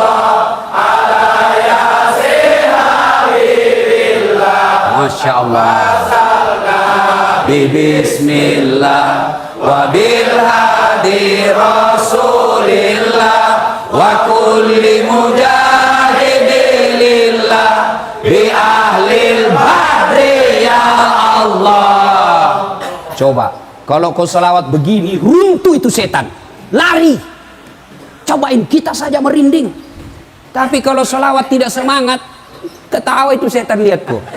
Nah bilang, coba setengah-setengah ini. Oh, lari setan. Coba kalau tadi kau salawat begini, ini yang disebut yusalluna ala nabi, sallu alaihi wa sallimu taslima. Bersalawat kau dengan sebaik-baik salawat. Inilah tadi. Kalau kau salawat setengah-setengah, nah bilang setan, sakau.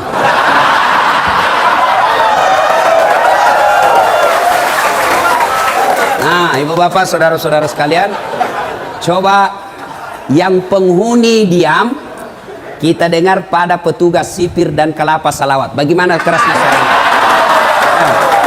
Ayo, kita dengar. Mana lebih kencang suaranya?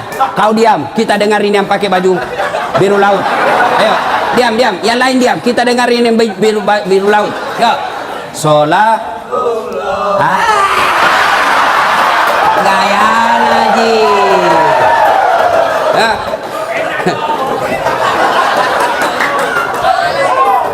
Ayo, ibu bapak, saudara-saudara sekalian yang insya Allah dimuliakan dan dirahmati oleh Allah Subhanahu Wa Taala. Saya mau tanya, yang bisa jawab saya kasih hadiah. Berapa jumlah nabi dan rasul? 25. Oh, enggak dapat hadiah karena sama-sama kau jawab. Mestinya kasih naik, baru ditunjuk, baru kau jawab. Nah, enggak jadi. Ya. Nabi dan rasul itu ada 25. Nah, ini pertanyaan. Siapa nabi pertama? Ada. Enggak jadi lagi. Itu bersamaan kalau ku kasih kau semua habis uang. Kalau begitu, siapa nabi paling terakhir? Enggak jadi lagi. Ayo, ini jago kalau kau tahu. Siapa nabi yang terkenal paling sabar? Angkat. Jangan sebut, angkat tangan baru kau naik sini. Nah, siapa? Nah, ini Pak Janggo. Oh. Penghuni juga ini? Hah? Sebelum jawab itu tadi ada passwordnya. Siapa namanya neneknya Dasat Latif?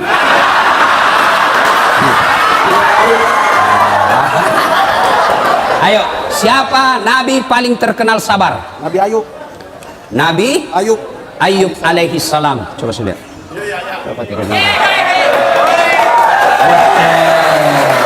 Bukan itu hadiahmu, bukan.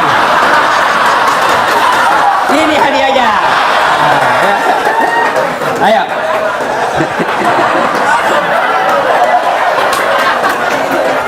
Ayo. Nah, sudah diam. Betul. Nabi yang paling sabar itu Ayub alaihi salam.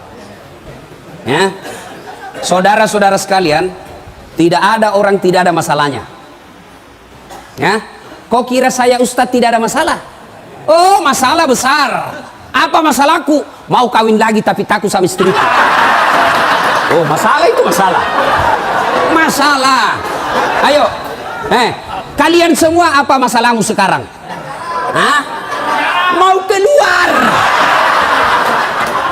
Ayo, semua. Tapi demi Allah, kau tidak akan tenang menghadapi ini masalah penjara kalau kau tidak sabar. Apa itu sabar, Ustaz? Dengar dulu, jangan tepuk tangan. Bukan konser milenial ini. Apa itu sabar, Ustaz? Apakah sabar itu duduk-duduk di masjid, berzikir, subhanallah, subhanallah, subhanallah, subhanallah, keluar air matanya berzikir, tiba-tiba dapat sipir, Pak. Saya sabar, Pak.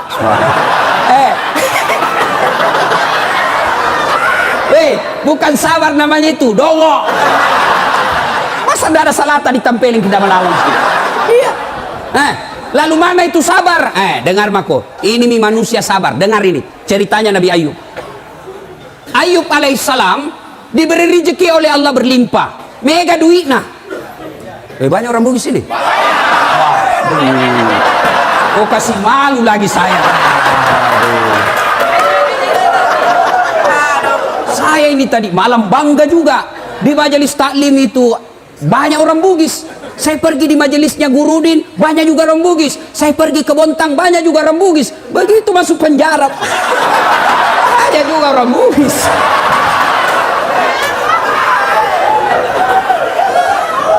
Nih, Ayub alaihissalam diberi rezeki yang berlebih. Akhirnya apa? Bersedekah, membantu orang susah.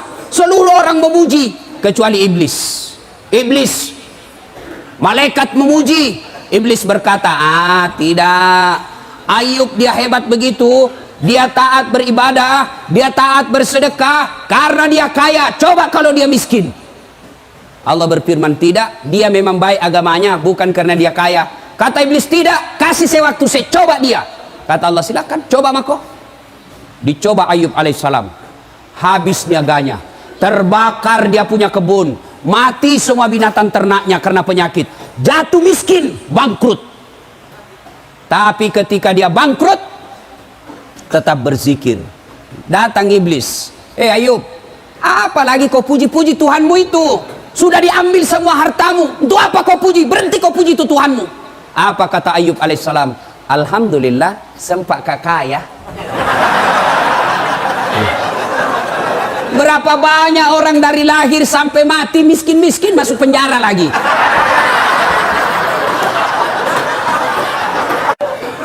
Wah, iblis tidak putus asa.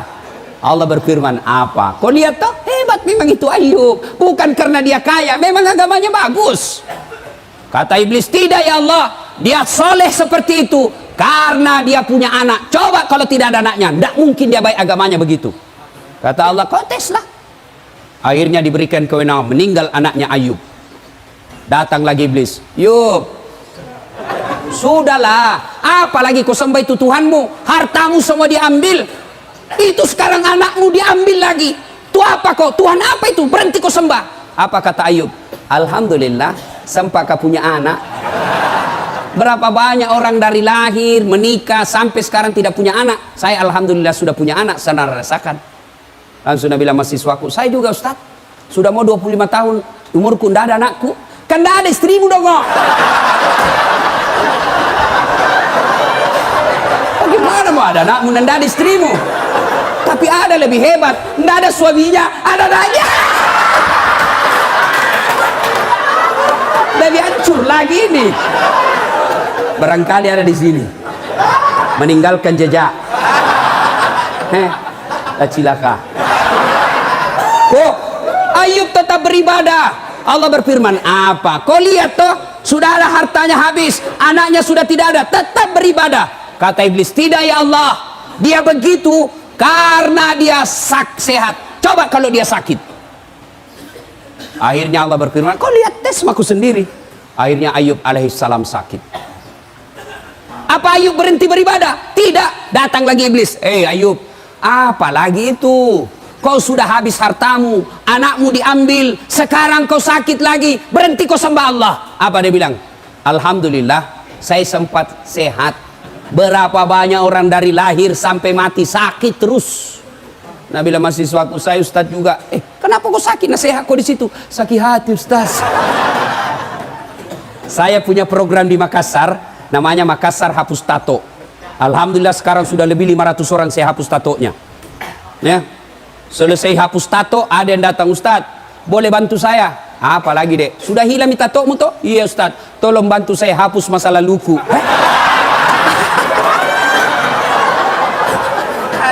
Masa lalunya, dia bilang, jangan kok udah bisa dihapus itu. Ayub alaihissalam sakit tapi tetap beribadah kepada Allah. Kita baru sakit gigi di lapas, tidak mau beribadah. Piko sembahyang. Kalau sakit gigimu bos, sembahyang sakit gigi mako.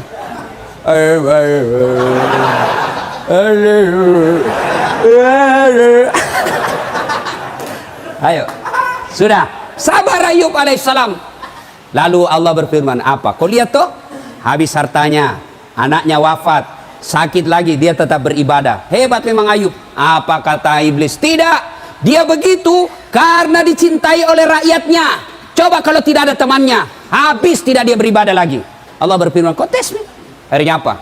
Digoda lagi satu kampung. Hei, wahai penduduk kampung, itu penyakitnya Ayub bahaya. Kalau dia ada di kampung natulari kok, usir dia.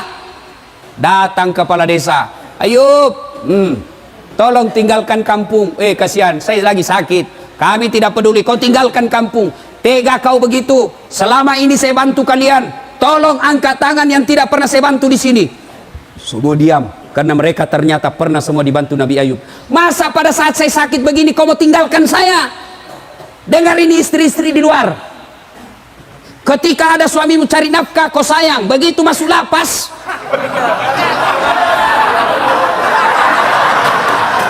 siapa suruh kau masuk? Banyak begitu. Anggota dewan juga banyak begitu. Waktu belum dipilih baik betul, selalu datang idik itu dai. Terserah kita, kalau bukan kita lagi Pak, siapa lagi, kasihan mobil.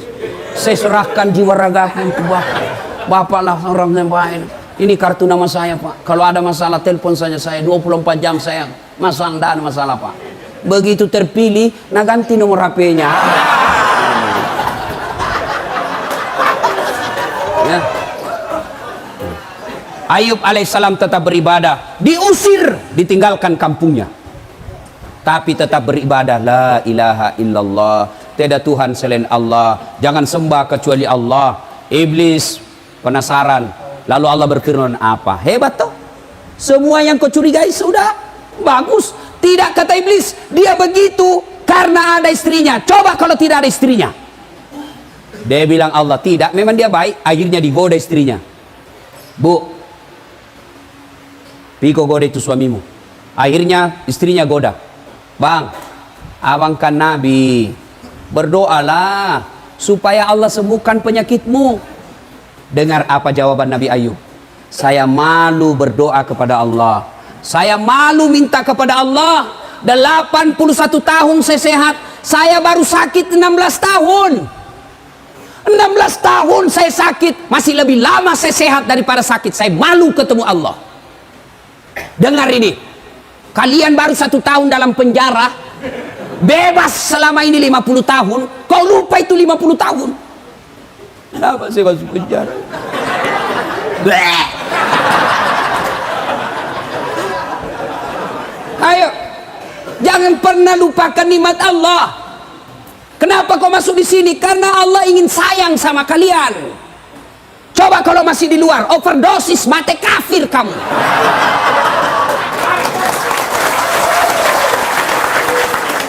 Ini penjara kecil, men, kecil. Apa yang hilang di sini? Apa yang hilang? Kenapa kalian putus asa? Kenapa kalian kecewa? Kenapa kalian tidak mau sembah Allah? Kenapa kalian buruk sangka? Ini yang terbaik buat kalian. Coba kalau kalian di luar, mati kok gara-gara narkoba. Habis duitmu gara-gara narkoba. Ditembak kepalamu gara-gara narkoba. Allah sayang kamu, kau masuk di sini supaya kau ingat saya. Bukan ini yang jadi masalah. Yang jadi masalah kamu mau berubah tidak di tempat ini. Ini sudah di dalam lapas masih mikir bagaimana caranya kasih masuk.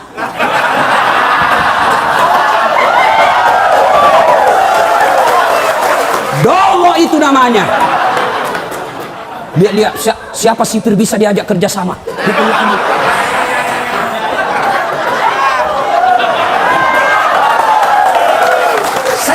Saya juga heran.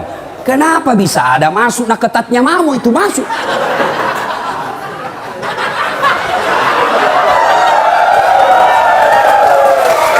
Bagaimana caranya bisa masuk? Nah itu 3 lapis dilewati, periksa semua. Ternyata warna biru.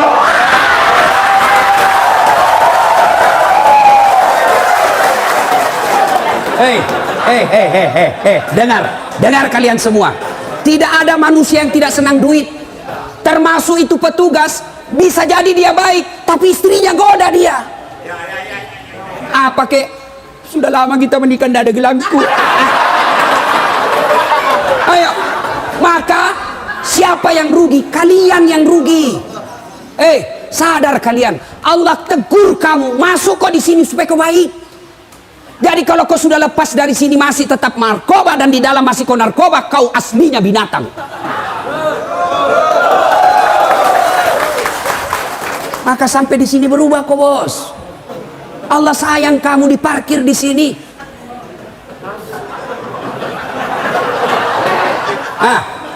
Jangan kau lagi pikir bagaimana caranya bisa masuk. Kasih masuk di pisang, kasih masuk di pantat lu. Kapan kau tobat? Saya tanya. Tunggu dulu. Kau berdiri sini. Sini.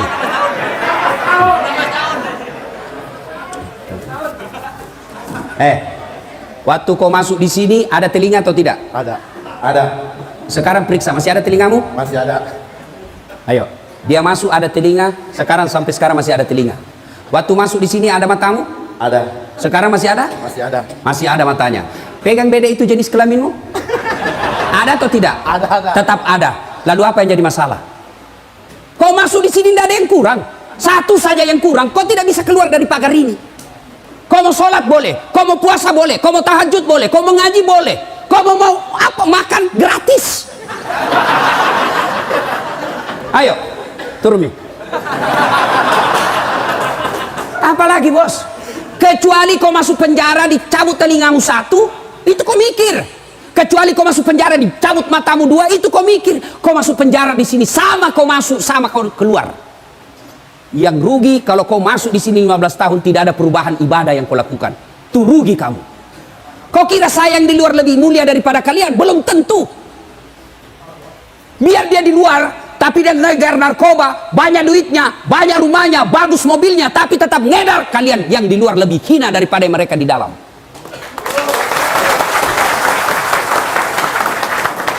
Yang hina itu kalau kau tidak mau tobat.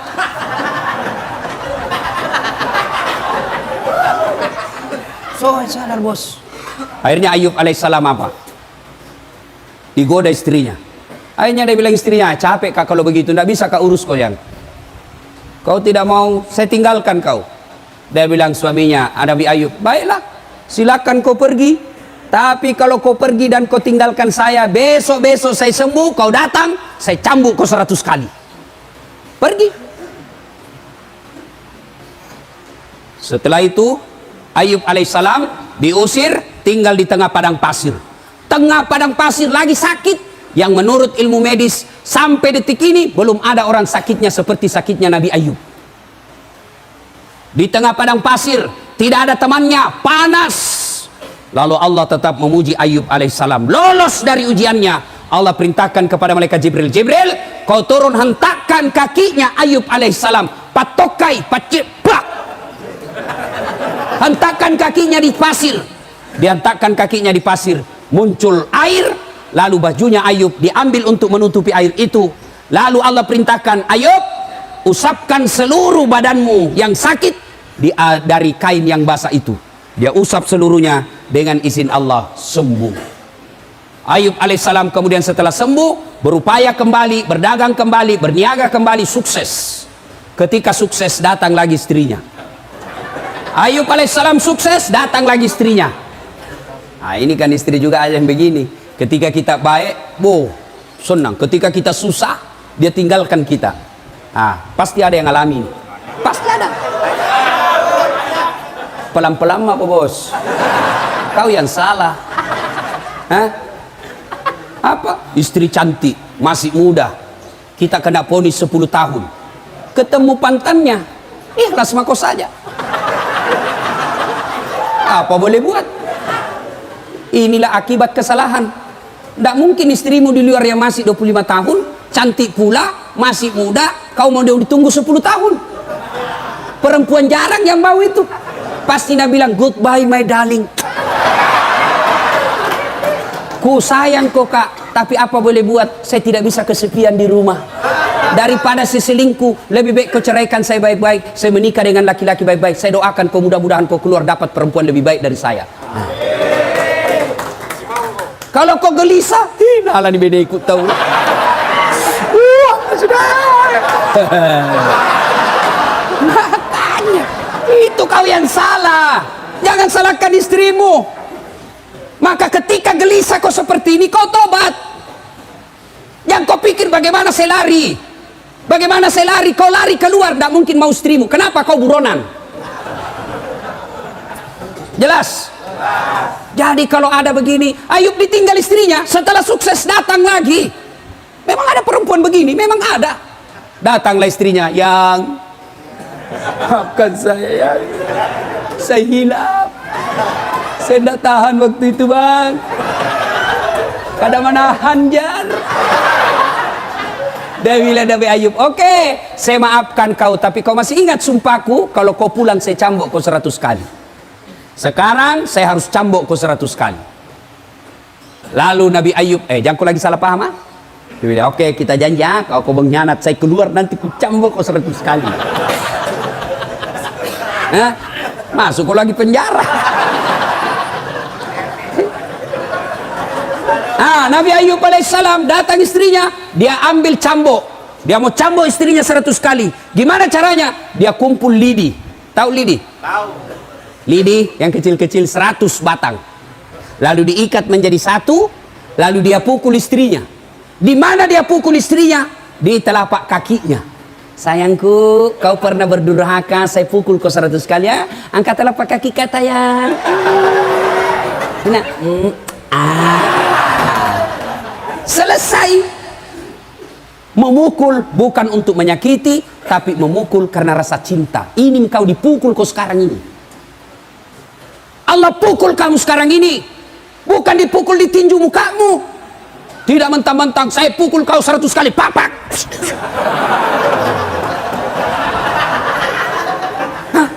Allah sayang kau dipukul.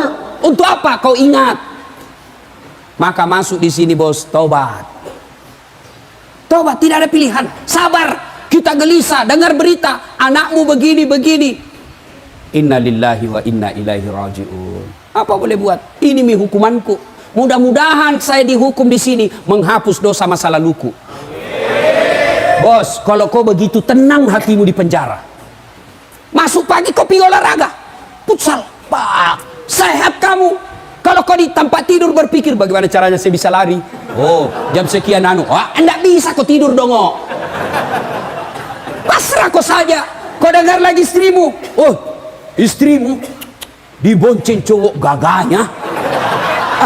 Lewat komen. Sabar kok. Ya, apa boleh buat? Ini resiko.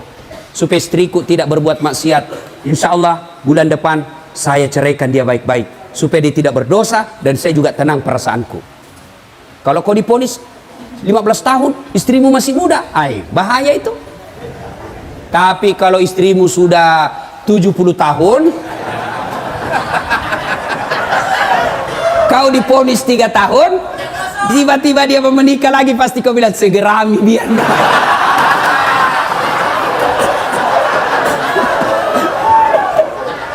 Nah ya, jadi sabar. Bagaimana aplikasinya sabar itu? Yaitu bawa kepada sisi positifnya. Saya masuk penjara ini karena Allah tahu kalau saya di luar saya overdosis. Saya masuk penjara sini, Allah tahu kalau saya di luar saya ditembak mati kafir saya. Maka tenang perasaannya. Saya apa yang kurang di sini? Kok di penjara? Kenapa memang?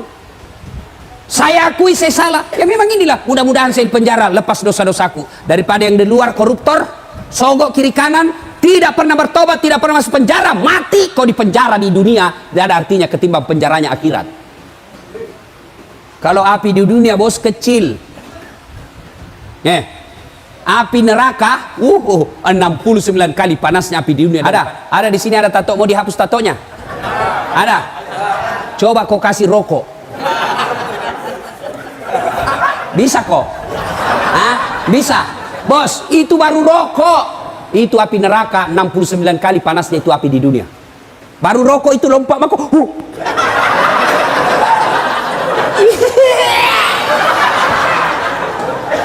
Allah sayang kamu. Allah sayang kalian semua. Ditunjukkan supaya kau berhenti masuk di sini, keluar kau menjadi orang baik. Sudah, tenang perasaan.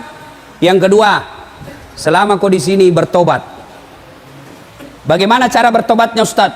Pertama, memperbanyak kalimat istighfar. Astaghfirullahaladzim wa atubu ilaihi, la ilaha illa anta subhanaka inni kuntu minadz zalimin. Astaghfirullahaladzim wa atubu ilaihi, la ilaha illa anta subhanaka inni kuntu minadz zalimin.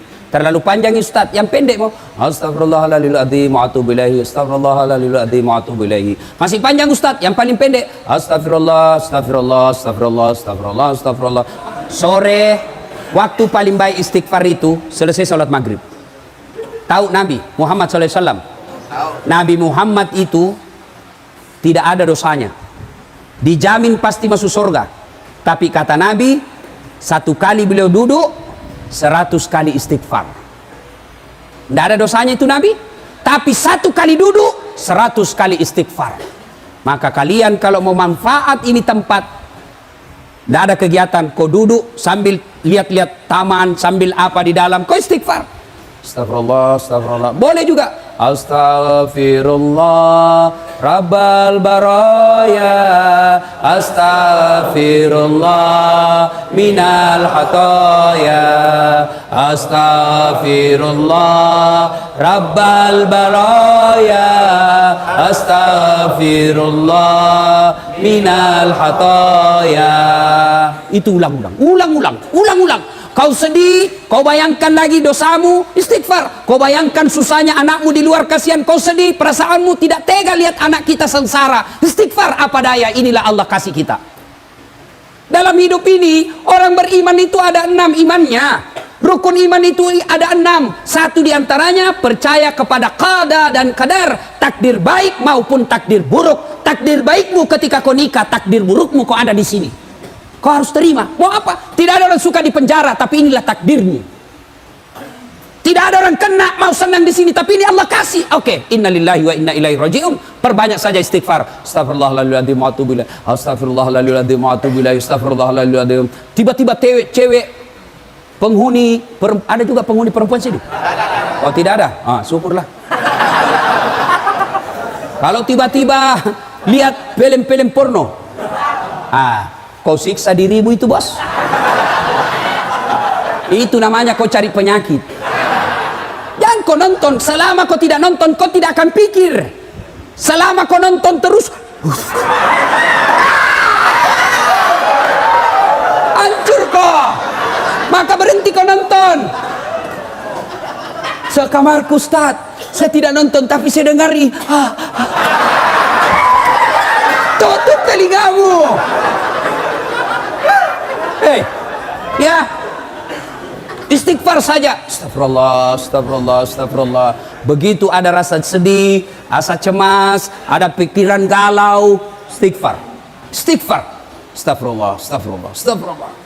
Nah, itu aja. Coba amalkan itu bos. Amalkan itu. Yang kasih tenang perasaan itu, taubat. Astagfirullah, astagfirullah, astagfirullah. Masih kencang. Astagfirullah, astagfirullah, astagfirullah, astagfirullah. Jangan ketawa, serius kayak ini. Ya. Astaghfirullah Rabbal baraya, astaghfirullah minal khataya, astaghfirullah Rabbal baraya, astaghfirullah minal khataya. Bos, Ustadz, besar dosaku Ustadz. Dosamu besar, ampunan Allah jauh lebih besar.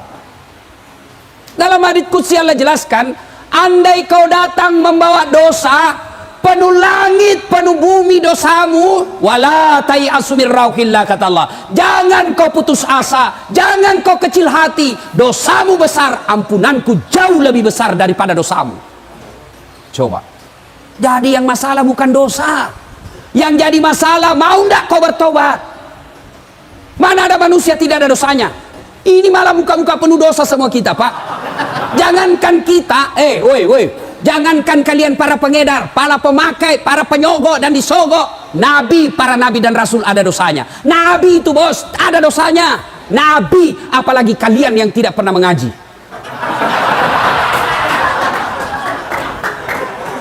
Bukan dosa masalah kita, saudaraku. Bukan kesalahan masalah kita, saudaraku. Masalah kita adalah mau tidak kita bertobat dan tidak mengulangnya. Itu masalahmu. Datanglah anak muda, ya Rasulullah, nak kena kabala, kena saya musibah ya Rasul. Kenapa? Saya berhubungan suami istri siang hari Ramadan, berhubungan suami istri. Takkan batal itu dosa kalau orang berpuasa di bulan Ramadan, kau berhubungan suami istri, batal. Ya. Bagaimana kalau mimpi basah? Mimpi basah sah. Tidak batal puasamu. Yang penting begitu kau bangun langsung kau pergi mandi. Kalau mimpi basah. Kalau kreatif sendiri batal.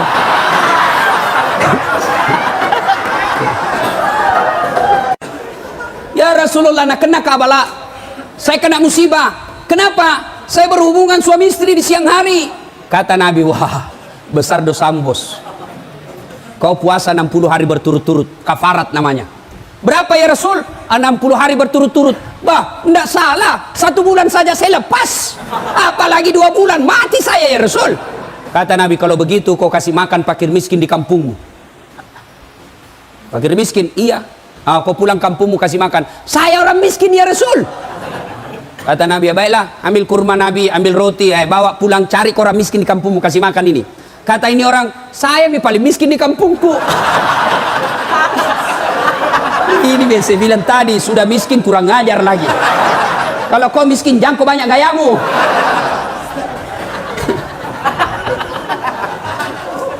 Udah. Akhirnya apa? Kata Nabi, ya sudah, bawa pulang kau makan sendiri. Coba bos. Wah, pengampun. Ada lagi preman, premannya preman. Zaman ini zamannya Isa. Premannya Pak tukang bunuh. Tapi dia bertobat. Lalu dia datang kepada Pak Pendeta. Pak Pendeta, kira-kira diampuni tidak dosaku? Apa dosamu anak muda? Dia bilang, saya ini tukang pembunuh. 99 orang saya bunuh. Wih, banyaknya. Saya tidak mau dia 100, makanya saya bertobat. Diampuni tidak dosa saya? Wah, kau tidak diampuni dosamu. Pergi kau dari sini. Marahin anak muda digertak, dia tikam pula itu pendeta. Pak, mati lagi.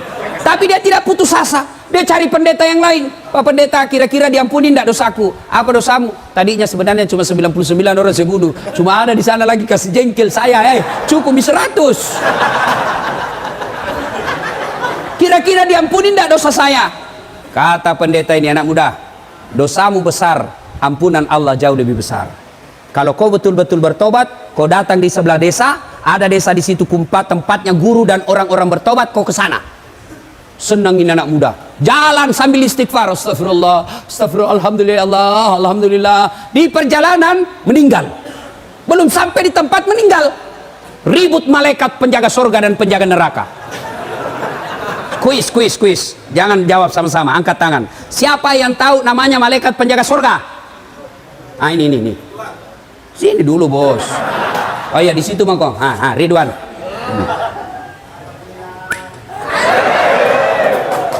Siapa yang tahu nama malaikat penjaga neraka? Siapa? Malik. Malik. Ada, bos. Jangan kau belikan rokok, nah.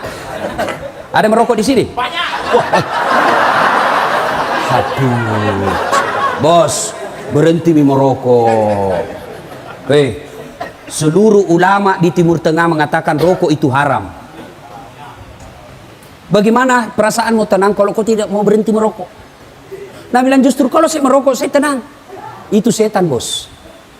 Kalau ada bilang tidak jalan otakku kalau saya tidak merokok, bohong. Bohong itu. Buktinya Ramadan jalan di otakmu. Saya tidak bisa berhenti. Memang kau tidak bisa berhenti tanpa hidayah dan pertolongan Allah. Datang ke sholat maghrib, hari ini kau niatkan, ya Allah, mulai hari ini saya berhenti merokok. Tidak mungkin Tuhan tidak bantu kau. Kalau kau bilang berhenti, Mas Ustaz, 1 kali mami 1 hari, belum itu, bos. Dan itu perokok itu kayak orang beleng-beleng. Tahu beleng-beleng toh? Coba lihat itu perokok. Ini aja nak kerja. Tidak tahu apa nak pikir. Isap, buang. Itu aja nak kerja 5 menit. Sekali-kali isap, kunyai. Sayang-sayang itu uangmu 25.000. Kunyai. Jangan kau buang uang itu, bos. Ada perokok di sini? Berhentilah saudara ya. Saya doakan, bayangkan itu saudara-saudaraku, itu pembeli rokokmu kau tabung 25.000 satu hari, kau kasih masuk di sini. Mudah-mudahan itu yang 25.000 kau tabung akan menjadi kendaraan Mercy-mu nanti di akhirat. Kau tabung, kasih anakmu setiap datang 25.000, tabung cukup 1,5 juta, bungkus baik-baik, kirimkan anakmu. Nak, jaga mamamu di rumah baik-baik.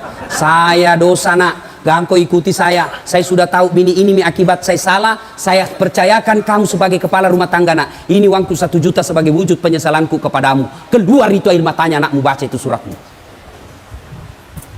Malah kau bilang nak, jangan kau lupa bahkan ngerokok 1 slop. Ya kok ketawa, keserius orang ini. Coba, kan itu narkoba masuk sama kamu dari awalnya rokok. Iya toh? Mulai dari rokok. Rokok, mau rasa yang lain.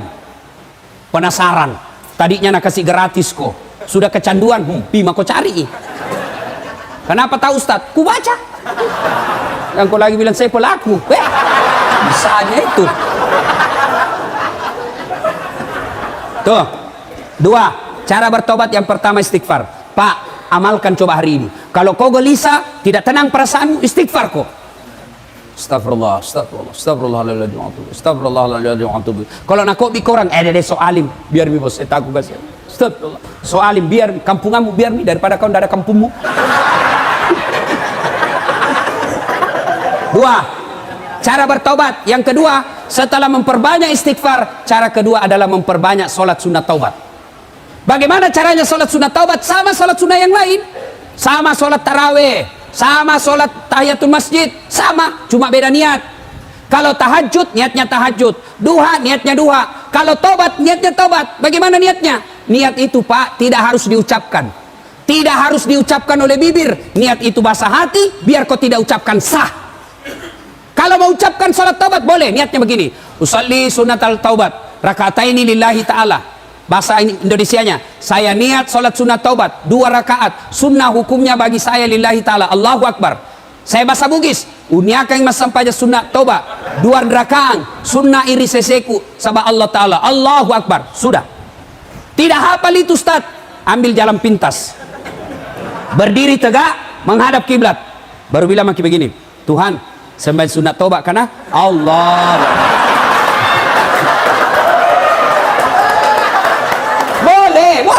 Boleh. Ya, daripada kau tunggu bahasa Arab dan hafal dan sembahyang mah kau.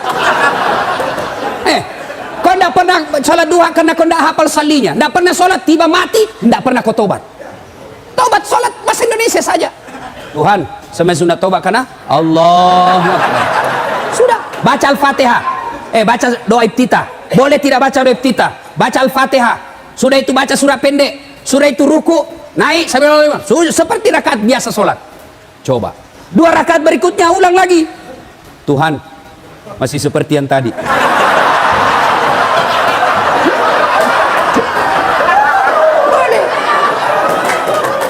Boleh bos, boleh.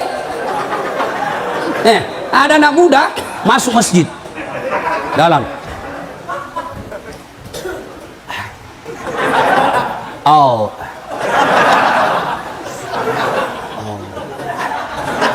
Langsung duduk. Saya tanya, kenapa tidak jadi sholat dek?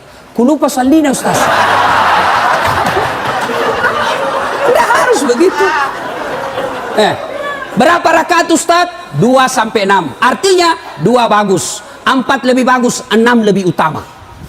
Kapan dilaksanakan? Selesai sholat maghrib, nunggu isya. Saya tidak tahu di masjid, di lapas ini apakah penghuni boleh sholat maghrib di masjid? Tidak boleh. Karena kau belum dipercaya. Iya, kalau kau dipercaya dikasih kau kebebasan. Nanti kau dikasih lepas.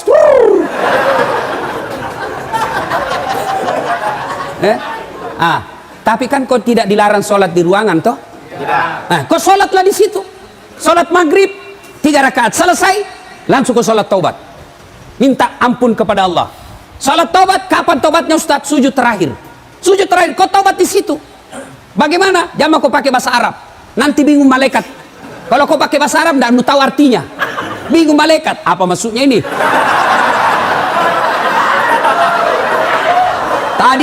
Tadi niatnya sholat taubat. Kenapa dia minta jodoh? Karena jodoh. Doa minta jodoh, kau baca dong. Bingung malaikat. Apa maksudnya ini? Maka bagaimana? Kau tobat pakai bahasa Bugis. Buat tak dampangan nggak kasih. Tak lupa kak puang. Ya Allah maafkan saya hilap ya Allah. Engkau berikan saya nikmat kebebasan, tapi aku mengkhianatimu ya Allah. Ya Allah ampuni saya. Yang lebih penting dari itu ya Allah, berikan saya kesanggupan untuk tidak mengulangnya ya Allah. Rabbana la tusik qulubana ba'da is hadaitana wa hab lana min ladunka rahmah. Ya Allah, jangan kau palingkan hati hamba, jangan kau sesatkan hati hamba setelah engkau berikan hidayah dalam hati hamba ini ya Allah. Hari ini saya bertobat ya Allah, bimbing saya agar saya bisa tobat istiqamah dalam tobatku. Amin. Nah dengar temanmu toh, nah dengar temanmu itu bisa jadi setan. Dia saja dia setan. Setan dia tidak bisa goda kamu, maka dia masuki temanmu sekamar. Ya Allah, ampuni saya, mulai digoda temanmu. Tes. Ya Allah, berikan saya kemampuan. Saya tidak mau mengulangnya lagi ya Allah. Lah sudah temanmu. Satu pil bos. Gratis. Oh ya Allah, tulis.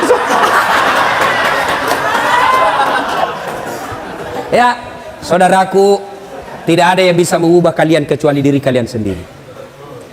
Biar kau kasih masuk di sini 30 tahun, kau dicambuk tiap hari tapi hatimu tetap melawan, kau tidak akan bisa merdeka. Tapi kalau kau bertobat dengan sungguh-sungguh, taubatan nasuha, meskipun dirimu di penjara, tapi kau dimulia di sisi Allah. Yusuf alaihissalam pernah di penjara, tapi dalam penjara mendapat keluar menjadi hebat. Buya Hamka pernah di penjara zamannya Soekarno, tapi dalam penjara lahir bukunya, kitabnya yang sangat populer. Soekarno pernah di penjara, tapi dalam penjara konsep Republik Indonesia lahir. Bisa jadi Allah sayang kalian masuk penjara karena Allah ingin cinta kepada kalian, keluar menjadi hebat, lebih hebat dari saudaramu, sepupumu. Nah itu kalau kau mau berubah. Kalau kau tetap iya nah, gara-gara kau nasai didapat, keluar kan nanti tunggu mau kau. Begitu kau keluar, kau pergi tinju, kau tikam itu yang hianati kau, masuk lagi penjara. Sudah, lupakan, jangan dendam. Lupakan itu semua. Keluar nanti ini kau kerjasama sama sekamarmu. Bos, kita harus kerjasama melawan ini. Selama ada satu di antara kita tidak bertobat, ini bisa menjadi setan buat kita dan mempengaruhi. Jangan Pak, kita bekerja sama. Ayo, ada macam-macam di antara kita, harus saling mengingatkan. Itu yang disebut amar ma'ruf nahi mungkar. Ya ayyuhalladzina amanu tuba ilallahi taubatan nasuha. Hebatnya Tuhan tak bos, beda dengan manusia. Kau hianati saya, kau datang minta maaf. Ustaz, maafkan saya. Kenapa? Ada dulu itu yang hilang. Kau paling ambil barangku. Pantas hilang, ternyata kau yang ngambil. Saya maafkan kau, tapi jangan kau lagi lewat depan rumahku. Masih ada syaratnya bos. Allah, kau datang membawa dosa kata Allah. Kau datang dengan berjalan, aku datang menyambutmu dengan berlari. Kau datang berlari, maka aku datang merebutmu. Coba. Maka Allah cuma minta taubatan nasuha.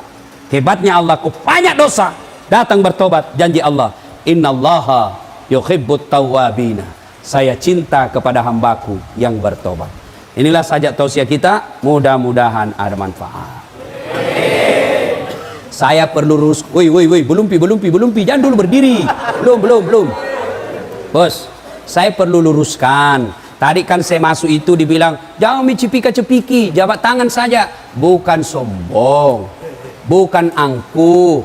Tapi kalau cipika-cipiki bisa 1 jam baru sampai di sini. Itu sebabnya ya. Ya, jabat tangan saja. Kalau cipika-cipiki lama, nah saya buru-buru mau ke bandara. Bukan saya tidak mau. Tadi subuh juga ada cipika-cipiki. Tebal nak kumisnya. Kalau cipika-cipika pipi sama pipi, ini hidungnya sama kumisnya. Sudah. Sudah itu, lama ada juga di mulutku deh. Ya. Saudaraku, tidak ada yang bisa memperbaiki kalian semua tanpa hidayah dari Allah. Dan hidayah itu tidak datang begitu saja, tapi harus dijemput. Bagaimana cara menjemputnya? Datanglah sholat ketika waktu sholat di masjid, ketika boleh masuk ke masjid, atau paling tidak di ruangan, minta pertolongan dan minta didoakan orang tua.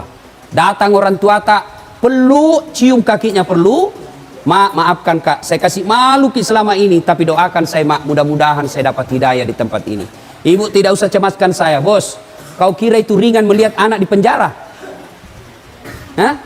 Barangkali kalian bisa betah dalam penjara, tapi orang tua belum tentu dia rela dan tahan lihat anaknya masuk penjara. Saya saja punya anak, jatuh saja marah saya pak. Saya marah-marah itu pembantu sama istriku. Satu je anakku kok bisa kasih begini, luka-luka. Apalagi kalau dilihat itu anak masuk penjara, perih itu perasaan. Itulah dosamu kepada orang tuamu. Orang tua sangat sayang sama kita, dikasih malu. Satu kampung bilang, di penjara anakmu. Malu itu orang tua kita. Maka berdoa kok. Datang orang tua, cium kakinya orang tua. Maafkan saya mak. Doakan saya supaya saya tidak ulang lagi ini kesalahanku.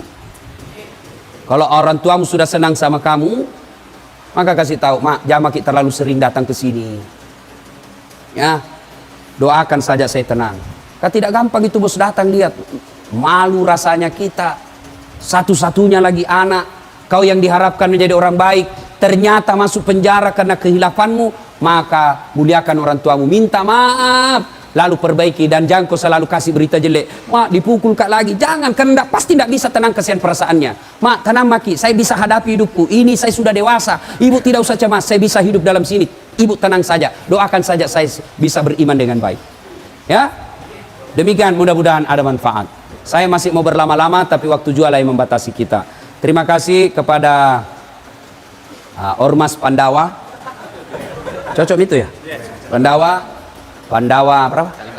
Pandawa Kalimantan yang mengundang saya datang ke tempat ini. Terima kasih Pak Kalapas. Siapa namanya yang menghubungi saya lupa. Pak Tamrin yang memberikan waktu untuk kami datang di tempat ini. Terima kasih saudara-saudaraku semua ya. Terima kasih Haji Rizal 77 Pon yang telah datang selama saya berada di Samarinda mendampingi saya.